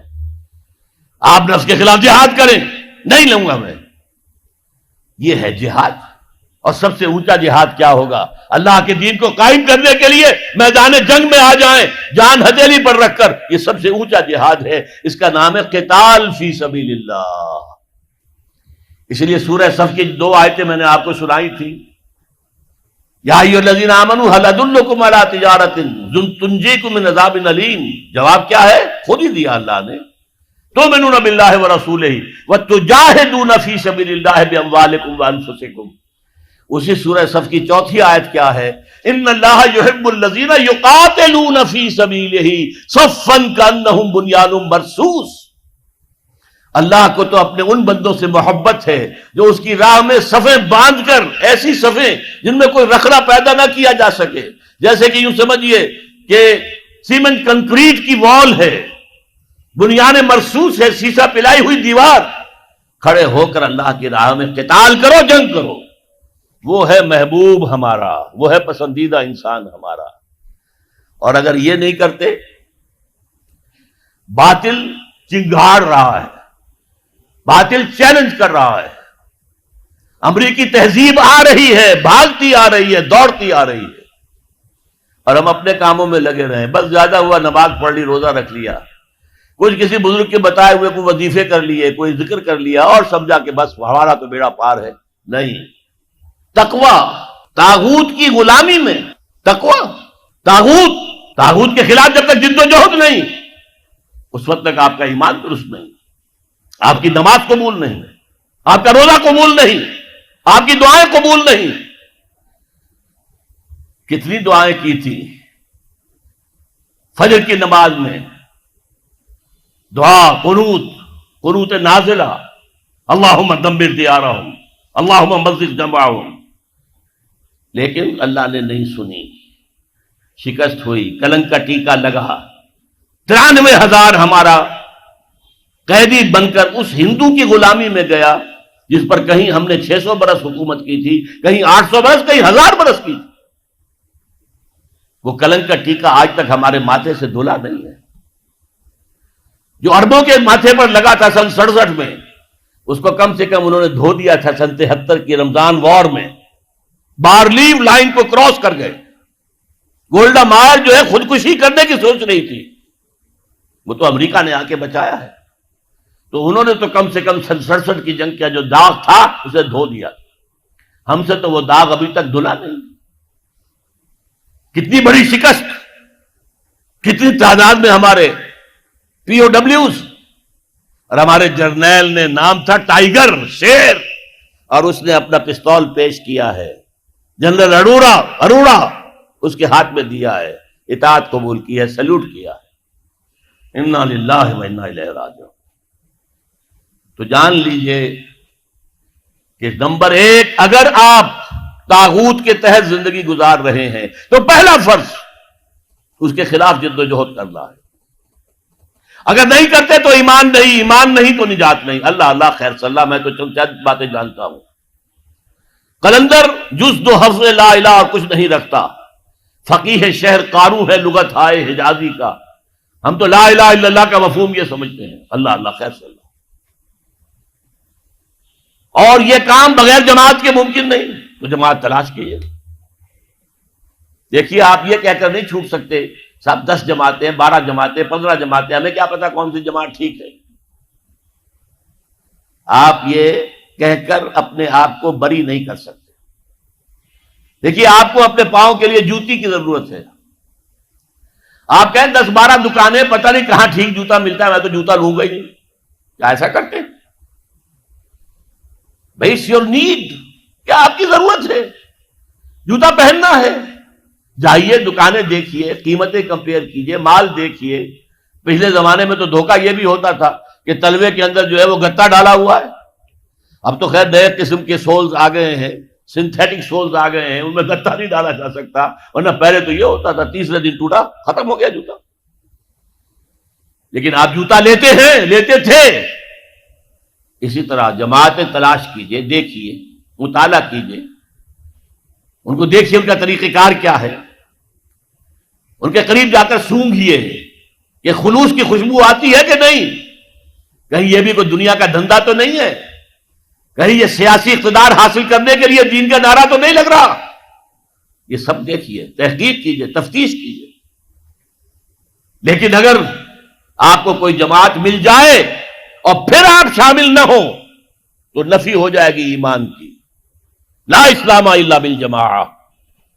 اور اگر جماعت نہ ملے، آپ کہیں صاحب اس جماعت میں تو یہ خرابی ہے، اس میں یہ خرابی ہے، اس میں یہ غلطی ہے، اس میں یہ بات جو ہے صحیح نہیں ہے، آپ نے ساری جماعتیں ریجیکٹ کر دی۔ اس کا مطلب کیا ہے کہ آپ خود جو ہے بقرات سقرات ہیں، آپ کے دماغ میں کوئی خاکہ موجود ہے، لہذا آپ پر لازم ہے کھڑے ہوں اور لوگوں کو بلائیں، من انصاری اللہ، لوگوں میں اللہ کے دین کو قائم کرنے کی جد و جہد کرنا چاہتا ہوں، دیکھو یہ میرا طریقہ کار ہے، اس طرح میں چلنا چاہتا ہوں، کون ہے جو میرا ساتھ دے؟ من انصاری اللہ۔ ایک اکیلا 2-11، ایک اکیلا 2 جماعت، سمجھ لیجئے۔ اگر آپ سفر پر جا رہے ہیں، 2 آدمی ہیں، جماعت سے نماز پڑھیے، ایک امام ہوگا ایک مقتدی ہوگا۔ حضور نے تو فرمایا سفر پر اگر جاؤ 3 آدمی ہو تو ایک کو امیر بناؤ ضرور، تاکہ کوئی بھی اختلاف ہو تو اس کا فیصلہ دینے والا تو کوئی ہو نا۔ تو آپ جماعت بنائیں، کھڑے ہو، کام کرے، اس لیے کہ نبی تو کوئی آئے گا نہیں، نہ آیا ہے، وہ تو نبی 1400 برس پہلے، بس نبوت کا خاتمہ ہو گیا، دروازہ بند ہو گیا نبوت کا حضور پر صلی اللہ علیہ وسلم۔ اب ہوں گے تو یہی انسان ہوں گے نا، ان میں کمیاں بھی ہوں گی، کوتاہیاں بھی ہوں گی۔ اور اس میں آپ کے سامنے اور بات رکھ دوں، اگر آپ اپنے لیے جماعت تلاش کرنا چاہتے ہو تو کیا چیزیں دیکھنی چاہیے جماعت میں؟ دیکھیے میں حیدرآباد میں بات کر رہا ہوں اس وقت، اس کی بڑی پرانی تاریخ جو ہے بڑی شاندار ہے۔ یہ شہر وہ ہے جس نے انگریزوں کے ساتھ جنگیں کی، یہ صوبہ وہ ہے جس نے ایک دن کے لیے بھی انگریز کی حکومت کو دل سے تسلیم نہیں کیا۔ 1944 تک پارٹیشن آف انڈیا اور آزادی ہند سے 3 سال پہلے تک حر یہاں پر بغاوت کر رہے تھے، کبھی کسی پولیس چوکی پر حملہ کیا ہے اور وہاں مار دیا لوگوں کو، کبھی کسی اسٹیشن پر جا کر گئے آگ لگا دی ہے، انگریزوں کو چین سے نہیں بیٹھنے دیا۔ آپ سمجھیے وجہ کیا ہے؟ پنجاب میں کتنے کالج کھولے گئے، بھاولپور سے شروع ہو جائیں، S C college Bahawalpur, Emerson college Multan, H S N college اور Christian Forman F C college, پھر مرے کالج سیالکوٹ، پھر گارڈن کالج راولپنڈی، پھر ایڈورڈز کالج پشاور، اس سب میں قائم کیے، سندھ میں کوئی نہیں کیا۔ کیوں نہیں کیا؟ کبھی سوچا آپ نے؟ سندھ میں تو کسی پارسی نے کوئی مدرسہ کھول دیا، کچھ مسلمانوں نے کوئی مل جل کے کوئی مدرسۃ اسلام قائم کر لیا، انگریز نے کوئی نہیں بنایا یہاں. کیوں نہیں بنایا؟ اسے معلوم تھا کہ سندھیوں کے دلوں میں ہمارے خلاف بغاوت ہے، یہ کبھی ہمارے وفادار نہیں ہوں گے، جب بھی موقع ملے گا ہم پر حملہ کریں گے. جبکہ پنجاب اور سرحد کے درمیانی اضلاع جو ہیں وہ انگریز کے وفادار ثابت ہوئے. پنجاب کی فوج تھی جس نے کہ 1857 میں دلی جو انگریز کے ہاتھ سے نکل گیا تھا دوبارہ لے کر دیے، فتح کر کے دیے. پنجابی تھے، وہ مسلمان تھے، سکھ بھی تھے، مسلمان بھی تھے. اس کی خاص وجہ تھی. مجھے یاد ہے میاں طفیل صاحب ابھی زندہ ہے، انہوں نے ایک دفعہ بیان دے دیا تھا بہت سخت کہ سندھی تو فوجی ہے نہیں، فوج میں آتے نہیں ہیں، سندھی تو نان مارشل ریس ہے. یہ جو انگریز کا پروپیگنڈا تھا وہ ان کی زبان سے نکلا. اس کا جواب دیا تھا پھر جی ایم شاہ، غلام مصطفیٰ شاہ، جو سیکرٹری ایجوکیشن بھی تھے، لاہور میں کالج کے اندر پرنسپل بھی رہے. انہوں نے جواب دیا تھا یس وی ور نیور مرسنریز. ہاں، ہم کبھی کرائے کے ٹٹو اور کرائے کے فوجی نہیں تھے جیسے تم تھے پنجابیوں. تم نے تو جا کر کعبے پہ گولیاں چلائی ہیں انگریزوں کی سپاہی بن کر. تم نے تو جا کر یروشلم کا قبضہ لے کر دیا جنرل ایلن بی کو، انگریز کو. تو یہ سندھ ہے جس میں میں بات کر رہا ہوں. یہ سندھ ہے جہاں خاکسار تحریک بھی بڑی زبردست، تالپور برادران اس خاکسار تحریک کے بہت نمایاں کارکن تھے. یہ سندھ ہے جہاں پنجاب سے آنے والا ایک نو مسلم تھا، پنجابی، سکھ سے مسلمان ہوا تھا، مولوی عبید اللہ، لیکن اس کے نام کے ساتھ سندھی لگ گیا ہمیشہ کے لیے. مجاہد انسان، حضرت شیخ الہند کا سپاہی عبید اللہ سندھی رحمت اللہ علیہ، وہ سندھ ہے یہ. اور میں آپ کو اور بات یاد دلا دوں، سندھ واحد صوبہ ہے اس پاکستان کا جس میں کہ پارٹیشن سے پہلے بھی مسلم لیگ کی حکومت تھی. پنجاب میں یونینسٹ پارٹی کی حکومت تھی، ہندو مسلم سکھ مل کر بنائی تھی انہوں نے، مسلمانوں کی پارٹی نہیں تھی. مسلم لیگ کو ایک دن بھی وہاں وزارت نصیب نہیں ہوئی. سرحد میں ڈاکٹر خان صاحب کی وزارت تھی، باچا خان کا بڑا بھائی. وہ تو ریفرنڈم ہوا ہے اور غیور پٹھانوں نے پاکستان کے حق میں ووٹ دیا ہے، اور اس کے لیے مولانا شبیر احمد عثمانی رحمت اللہ علیہ نے بڑا پارٹ پلے کیا. وہاں کے پیر جو ہے، پیر صاحب مانکی شریف، پیر صاحب زکوڑی شریف، انہوں نے بڑا رول پلے کیا ہے کہ پاکستان میں اسلام نافذ ہوگا، اسلام قائم ہوگا، لہذا ووٹ دو مسلم لیگ کو. ورنہ ظاہر بات ہے کہ یہاں تو سوائے سندھ کے کہیں بھی مسلم لیگ کی حکومت نہیں تھی.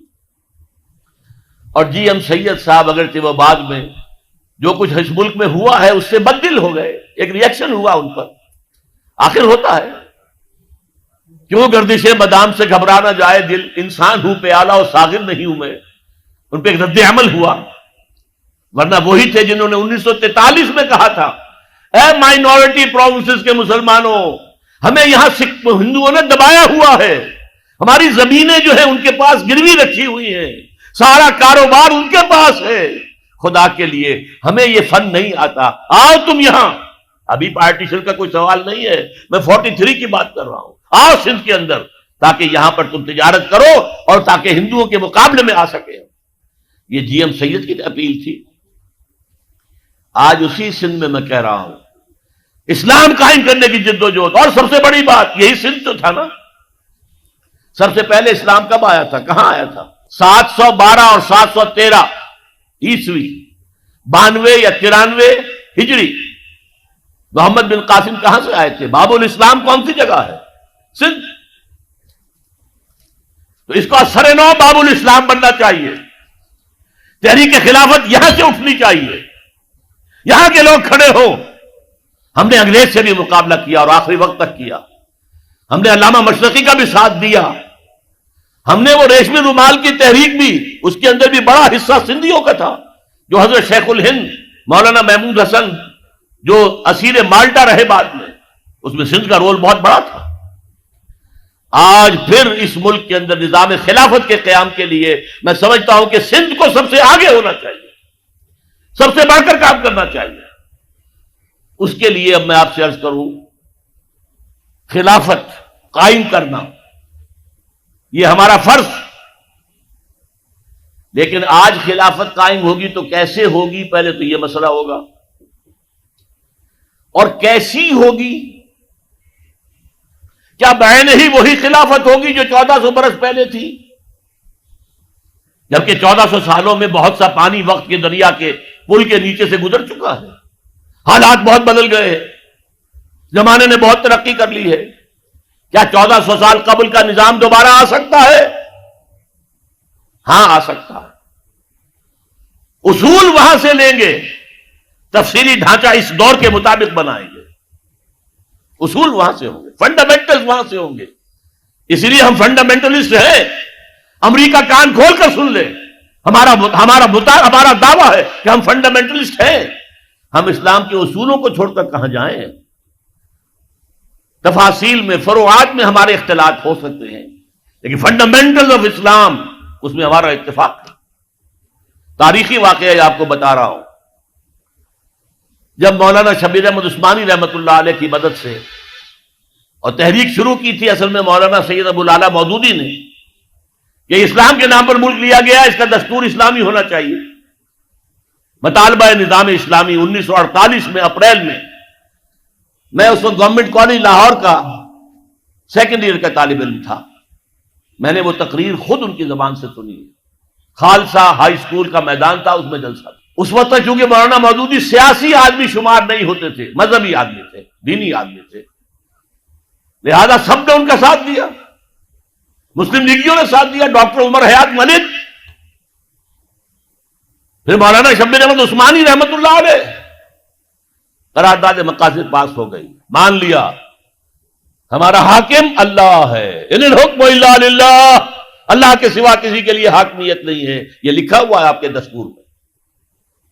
جو اختیارات ہمارے پاس ہے وہ تو اصل میں ایک سیکریٹ ٹرسٹ ہے، ایک نہایت مقدس امانت ہمارے پاس ہے، لیکن یہ اختیار استعمال ہوگا کتاب و سنت کے حدود کے اندر، باہر نہیں جا سکتے ہم۔ یہ سارے کام ہوئے تو بہت سے لوگ کھڑے ہو گئے، کس کا اسلام لاؤ گے؟ شیعوں کا لاؤ گے یا سنیوں کا لاؤ گے؟ دیوبندیوں کا لاؤ گے یا بریلویوں کا لاؤ گے؟ حنفیوں کا لاؤ گے یا اہل حدیثوں کا لاؤ گے؟ بتاؤ تو صحیح۔ آپ ہی کے شہر کے ایک صاحب تھے، ایک بروہی، اللہ ان کی خطاؤں کے معاف کرے، انہوں نے کہا تھا جو شخص ثابت کر دے کہ قرآن میں کوئی اسلامی دستور ہے میں اسے 1000 روپیہ انعام دوں گا۔ اور یہ 1000 روپیہ آج کا نہیں ہے، یہ میں بات کر رہا ہوں سن 48 کی۔ اس وقت 1000 روپے کس کی معنی کیا ہوتے تھے؟ 10 لاکھ سے کم تو نہیں تھا۔ لیکن اس وقت کیا کیا؟ علماء نے چیلنج قبول کیا، تمام فرقوں اور تمام مسالک کے مذہبی ان کے نمائندہ چوٹی کی قیادت جمع ہو گئی کراچی کے اندر، 31 علماء، اور انہوں نے 22 نکات متفق علیہ مرتب کر کے دے دیے۔ ہم اس پر مطمئن ہیں، متفق ہیں، شیعہ بھی، سنی بھی، اہل حدیث بھی، بریلوی بھی، دیوبندی بھی، جماعت اسلامی بھی، سب کے دستخط موجود ہیں، ہم سب اس پر متحد ہیں، بناؤ ان اصولوں کے مطابق دستور۔ تبھی تو اللہ کے فضل سے سن 56 کا دستور تیار ہو گیا تھا۔ چودھری محمد علی نے بڑی محنتیں کی تھی، اللہ تعالیٰ ان کی قبر میں نور پیدا کر دے، لیکن امریکہ کو، کفر کو پسند ہو سکتا تھا کہ یہاں پہ ایک اسلامی نظام قائم ہو جائے؟ یہ بیچارے افغانوں نے سوائے چند سزاؤں کے اور تو کچھ اسلام ابھی نافذ نہیں کیا تھا۔ بغیر برقعے کی عورت سڑک پر نہیں آئے گی، گھر میں رہے، باہر آئے تو برقع لے، چور کا ہاتھ کٹے گا، قاتل سے قصاص لیا جائے گا، میدان میں لے آئے، اسٹیڈیم میں لے آئے، یہ قاتل ہے اور اس نے قتل کیا تھا خنجر بھونک کر سینے کے اندر۔ اب اس کا وارث کوئی نہیں ہے، صرف بیوی ہے، بیوی کے ہاتھ میں خنجر دے دیا گیا، گھونپو اس کے سینے کے اندر۔ جب یہ قصاص شروع ہوا تو اب کسی کے اندر جرأت تھی کسی کو قتل کرنے کی؟ لہذا وہ اسلام کی کچھ نہ کچھ جو برکتیں ہیں وہ ظاہر ہو گئی۔ اور امریکہ کھل گیا، اس کو کھل گئی یہ شے کہ اگر یہ نظام کہیں دنیا میں آ گیا تو ہمارا نظام کہاں رہ جائے گا۔ اس کا سب سے بڑا ثبوت کیا ہے؟ ڈاکٹر جاوید اقبال ماڈرنسٹ ہیں آج کی امریکن اصطلاح کے تحت، سیکولر مزاج کے آدمی ہیں علامہ اقبال کے بیٹے، لیکن وہ بھی جب گئے تھے طالبان کے دور حکومت میں 10 دن گزار کر آئے کابل میں، اور آ کر کہا مولانا سمیع اللہ صاحب کا جو سمیع الحق صاحب کا مدرسہ ہے کوڑا خٹک میں، وہاں تقریر کی کہ جو حالات میں آج دیکھ کر آیا ہوں کابل میں، اگر چند اور مسلمان ملکوں میں وہ حالات پیدا ہو جائے تو ساری دنیا اسلام لے آئے گی۔ یہ قول ہے ڈاکٹر جاوید اقبال، پسر علامہ اقبال کا۔ بہرحال وہ نظام قائم کرنا ہمارے ذمے ہے، ہمارا فرض ہے، اس کے بغیر ہماری زندگی، اگر ہم اس کے لیے جد و جہد نہیں کر رہے تو زندگی حرام ہے، زندگی ناجائز ہے، زندہ رہنا کفر ہے۔ ہاں اگر جد و جہد کریں، جو میرے لیے ممکن ہے میں کر جاؤں، جو آپ کے لیے ممکن ہے وہ آپ کریں، تو پھر اللہ تعالیٰ معاف کرے گا۔ اے اللہ، ہم نے اس نظام کو ذہناً قبول نہیں کیا، we never reconciled with it۔ اے اللہ، ہم نے تن من دھن لگایا تھا، اے اللہ میں نے جائیداد نہیں بنائی، اے اللہ میں نے کچھ اپنی اولاد کے لیے نہیں چھوڑا، کوئی ترکہ نہیں چھوڑا، کچھ نہیں، اے اللہ میں نے اپنا وقت لگایا ہے۔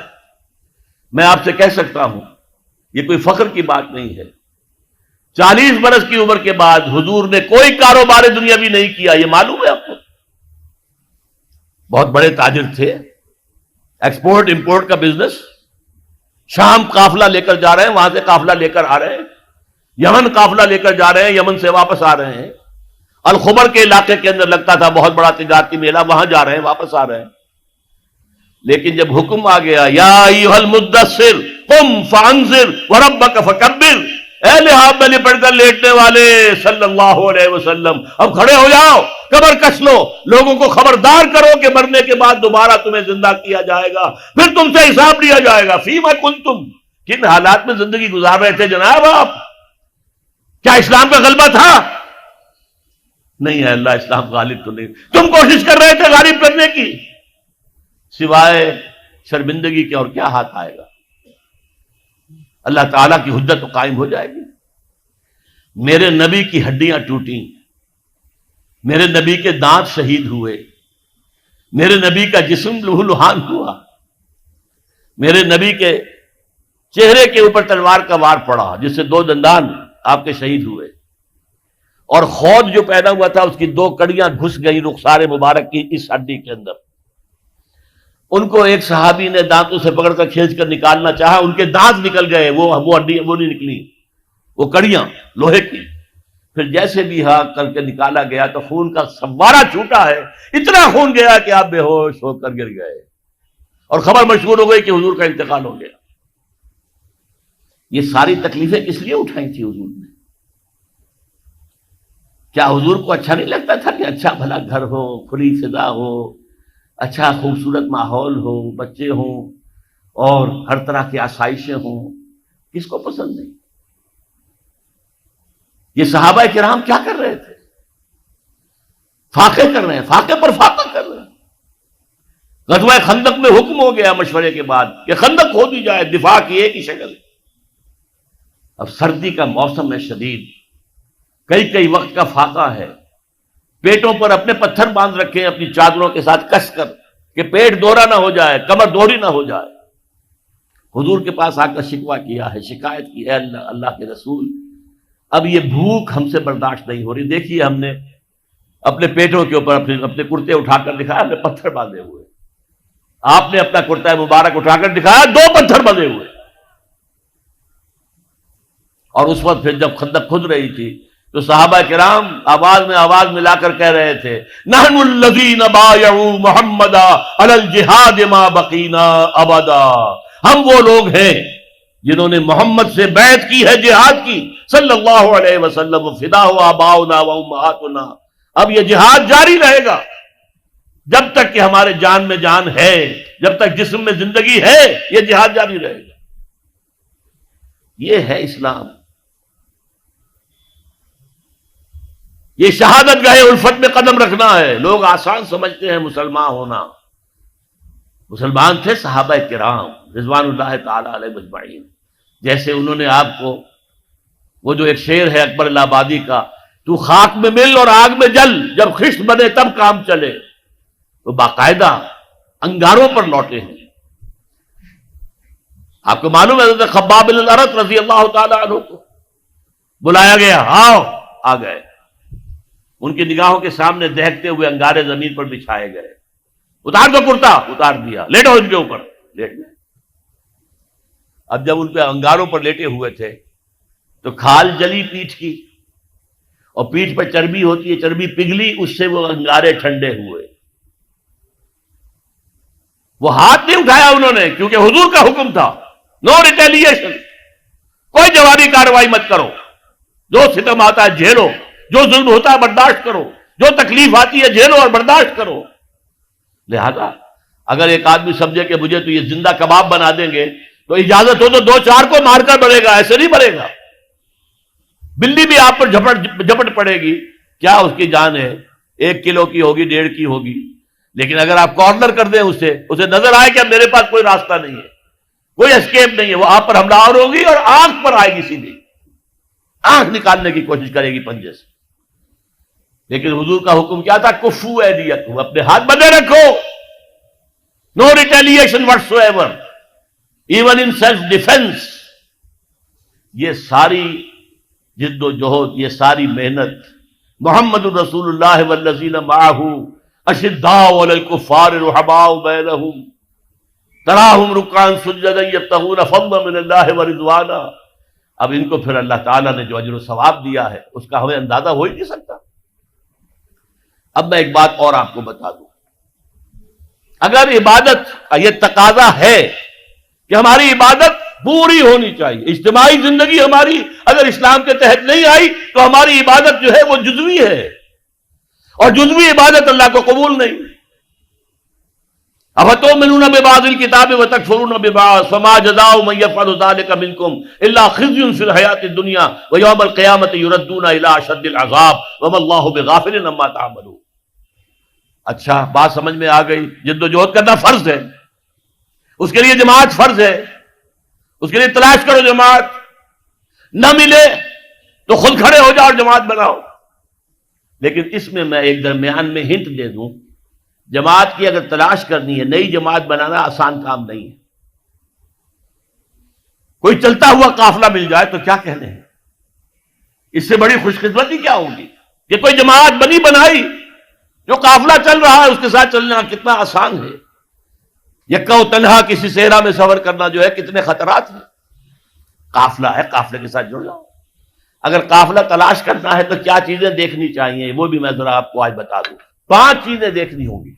نمبر 1، وہ جماعت سیکٹیرین نہ ہو، مسلکوں اور مذہبوں کی بنیاد پر نہ ہو، دین اسلام کی بنیاد پر ہو۔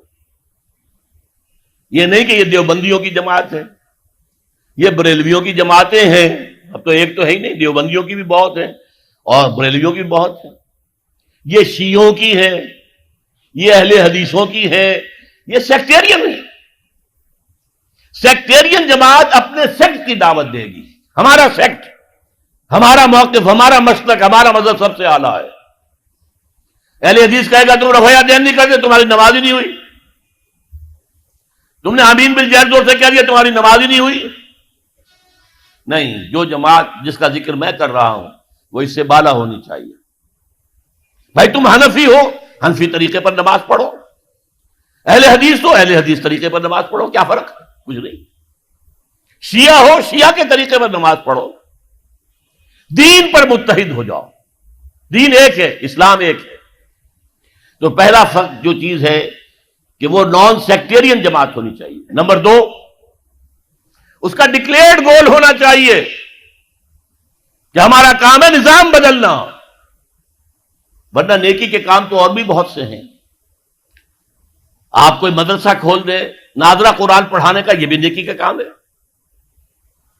آپ کہیں دعوت و تبلیغ شروع کر دیں، کوئی ٹریننگ حاصل کیجئے، عیسائیوں میں تبلیغ کیجئے، ہندوؤں میں تبلیغ کیجئے۔ آپ کے صوبے میں تو ہندو موجود ہیں، جہاں میں رہتا ہوں پنجاب میں، وہاں تو ہندو نہیں ہے۔ کیا ان کا ہم پر حق نہیں ہے کہ ہم تبلیغ کریں انہیں؟ لیکن یہ بھی ایک کام ہے. لیکن جو جماعت میں کہہ رہا ہوں وہ جماعت ہونی چاہیے دین کو قائم کرنے کے لیے جماعت، نظام کو بدلنے والی جماعت، انقلابی جماعت. اور نمبر 3، اس کا ڈسپلن ہونا چاہیے، فوجی ڈسپلن، لسن اینڈ اوبے. اس لیے بیعت حضور نے کیا لی تھی؟ حضرت عبادہ ابن ثابت فرماتے ہیں رضی اللہ تعالی عنہ، بایعنا رسول اللہ صلی اللہ علیہ وسلم علی السمع والطاعۃ فی العسر والیسر والمنشط والمکرہ وعلی اثرۃ علینا وعلی لا ننازل امر اہلہ وعلی نقول بالحق اینما کنا لا نخاف فی اللہ لومۃ لائم. 10 نکات ہیں جن پر بیعت لی. ہم نے بیعت کی تھی محمد رسول اللہ سے صلی اللہ علیہ وسلم، آپ کا ہر حکم سنیں گے اور اطاعت کریں گے، چاہے مشکل ہو چاہے آسانی ہو، چاہے طبیعتیں آمادہ ہوں چاہے اپنی طبیعتوں پر جبر کرنا پڑے، چاہے آپ دوسروں کو ہم پر ترجیح دے دیں. ہم یہ نہیں کہیں گے ہم آپ کے پرانے خادم، آپ نے ایک نیو کمر کو ہمارے اوپر امیر کیسے بنا دیا. نہیں، it will be your prerogative, آپ کا اختیار ہوگا جسے بنائیں. اور جنہیں آپ امیر بنائیں گے ان سے بھی ہم جھگڑیں گے نہیں، ان کی بھی اطاعت کریں گے. البتہ ہم حق بات کہیں گے جہاں بھی ہوں گے، جو ہماری رائے ہوگی وہ پیش کر دیں گے. اور کسی کی ملامت کے خوف سے کہ کیا کہیں گے، یہ کیا احمقانہ بات کہہ دی انہوں نے، اگر کوئی کہہ بھی دے میری بات کو احمقانہ، تبھی میں نے اپنی بات کہنی ہے. ان باتوں کی بیعت لی تھی محمد الرسول اللہ صلی اللہ علیہ وسلم. یہ ڈسپلن چاہیے بیعت کی بنیاد پر. باقی یہ جماعتیں جو بنتی ہیں، یہ ممبرشپ ہے، اور یہ انتخاب 2 سال کے بعد ہوگا، 4 سال کے بعد ہوگا، ووٹوں سے امیر بنے گا، امیر کی پھر شورا ہوگی، شورا کو حق حاصل ہوگا کہ نہیں کہ اس کی بات مانی جائے اور امیر جو ہے پابند ہو جائے شورا کا، یا امیر جو ہے اس کو ویٹو کا حق حاصل ہوگا. یہ ساری چیزیں کہاں تھیں؟ نہ دور نبوی میں، نہ دور صحابہ میں، نہ 1400 برس کی تاریخ میں. یہ تو آئی ہیں یورپ سے. یہ جماعت سازی کا نظام یورپ سے آیا. اسلام کا نظام تو بیعت کا تھا. تو پہلی بات میں نے کیا کہا، وہ جو فرقے ہیں، فرقے واریت سے بلند تر. نمبر 2، اس کا ڈکلیئرڈ گول یہ ہو کہ ہمیں نظام بدلنا ہے. نمبر 3، ان کا ڈسپلن ہو فوج والا. there is not to reason why, there is but to do and die. Number 4، ان سے پوچھا جائے آپ یہاں خلافت کا نظام کیسے قائم کریں گے، طریقہ کار کیا ہے. وعظ و نصیحت سے کریں گے تو ہو جائے گا کام یا نہیں، یا الیکشن میں حصہ لے کے کریں گے تو کوئی امکان ہے کامیابی کا. اور جو طریقہ ہے جو محمد نے اختیار کیا صلی اللہ علیہ وسلم، وہ بتاؤ ہمیں، اور تم بتاؤ کہ تمہارا طریقہ کار کیسے سیرت کے ساتھ مطابقت رکھتا ہے. یہ چوتھی ڈیمانڈ ہونی چاہیے. اور 5ویں نمبر پر جو میں نے پہلے کہا کہ جو قیادت ہے اس کے قریب جا کر سونگ ہو. پیچھے چلنے والوں کی بات میں نہیں کر رہا، پیچھے چلنے والے ہر طرح کے آدمی ہو سکتے ہیں، یہاں تک کہ حضور کے پیچھے چلنے والوں میں منافقین بھی موجود تھے. ہاں، ہر جماعت کی ایک قیادت ہوتی ہے. قیادت کے قریب جاؤ اور سونگو کہ خلوص کی خوشبو آتی ہے یا نہیں آتی. یہ 5 باتیں تلاش کرو. اگر جماعت مل جائے ان 5 باتوں کے اوپر پوری اترنے والی، اس میں شامل ہونا فرض ہے، فرض ہے، فرض ہے. یہ ہے وہ دعوت جو میں آج آپ کے سامنے لے کر آیا. اور مجھے امید ہے یہاں 2 ہی طرح کے لوگ ہیں. یہ ہندوستان سے لوگ آئے، انہوں نے کس لیے ووٹ دیے تھے مسلم لیگ کو؟ پاگل تھے؟ یو پی کا آدمی یہاں آیا، یا یو پی کے آدمی نے 1940 میں ووٹ دیا مسلم لیگ کو، کیا یو پی پاکستان میں آ سکتا تھا؟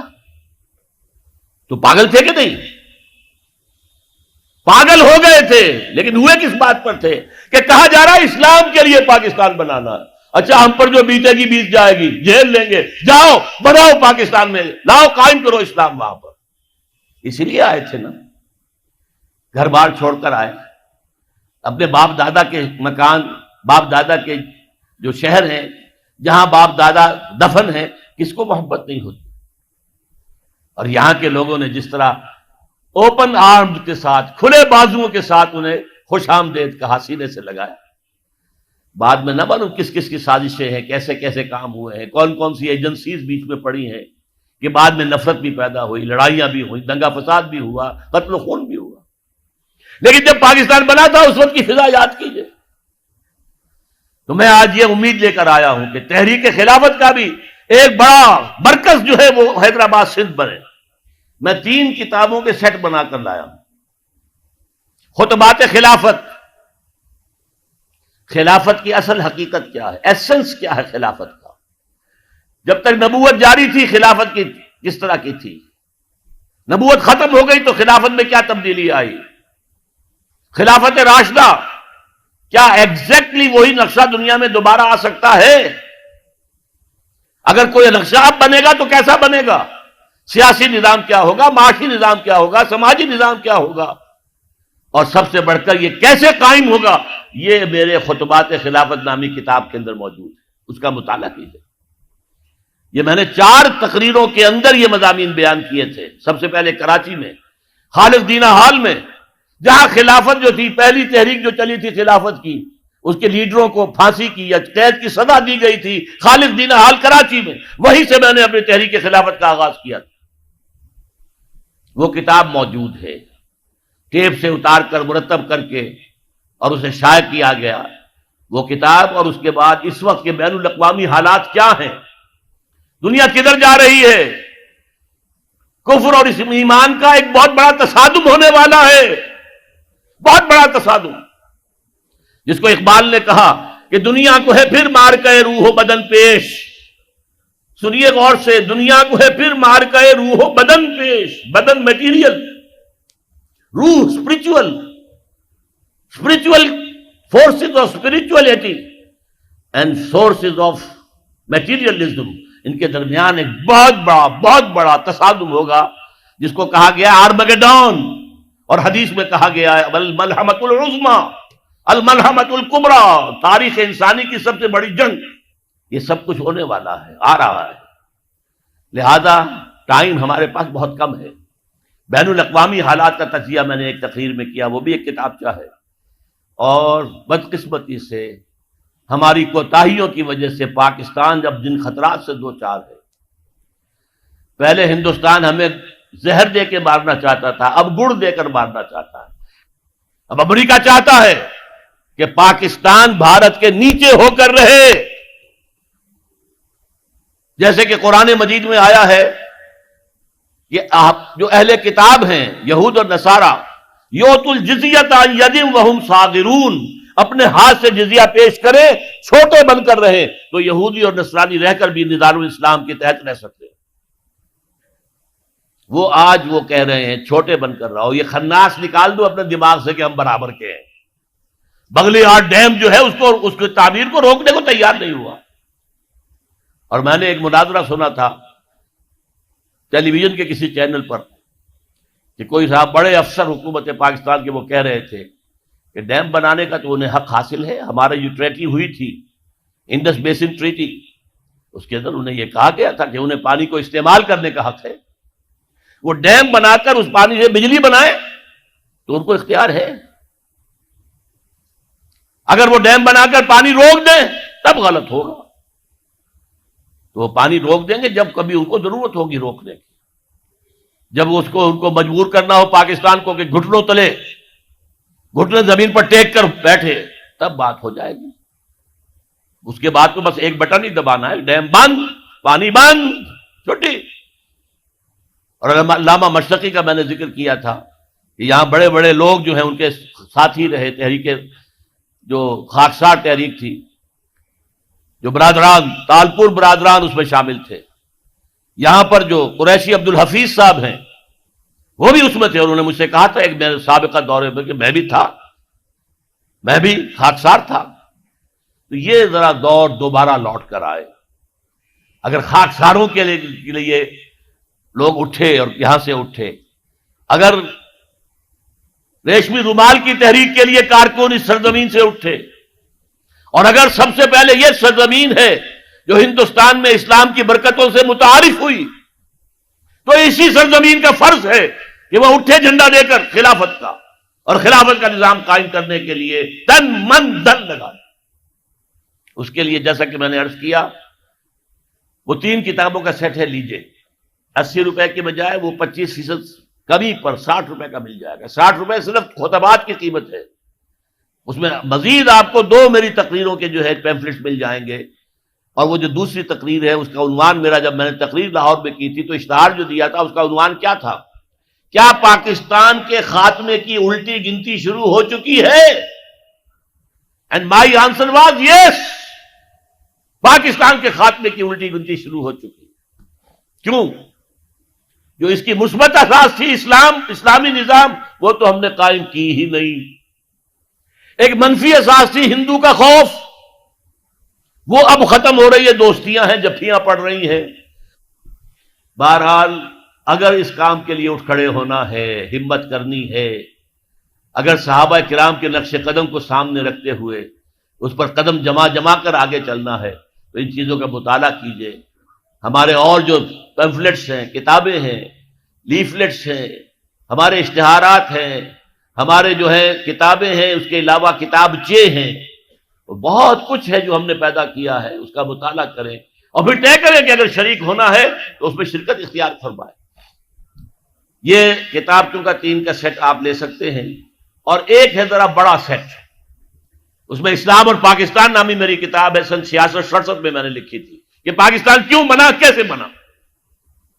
پھر استحکام پاکستان نامی میری کتاب ہے جو 1985 میں نے لکھی تھی. پھر استحکام پاکستان اور مسئلہ سندھ، وہ جی ایم سید صاحب اس زمانے میں اور سندھی نیشنلسٹ موومنٹ بہت عروج پر تھی، تو مسئلہ سندھ کیا ہے، اس پر میں نے کتاب لکھی تھی. اسی طریقے سے میری اس کے اندر وہ دونوں میری تقریریں بھی شامل ہیں، خطبات خلافت اس میں بھی شامل ہے. بس آخر میں اللہ سے دعا کرتا ہوں مجھے بھی اور آپ کو بھی اپنے دین کا خادم اور سپاہی بنا دے.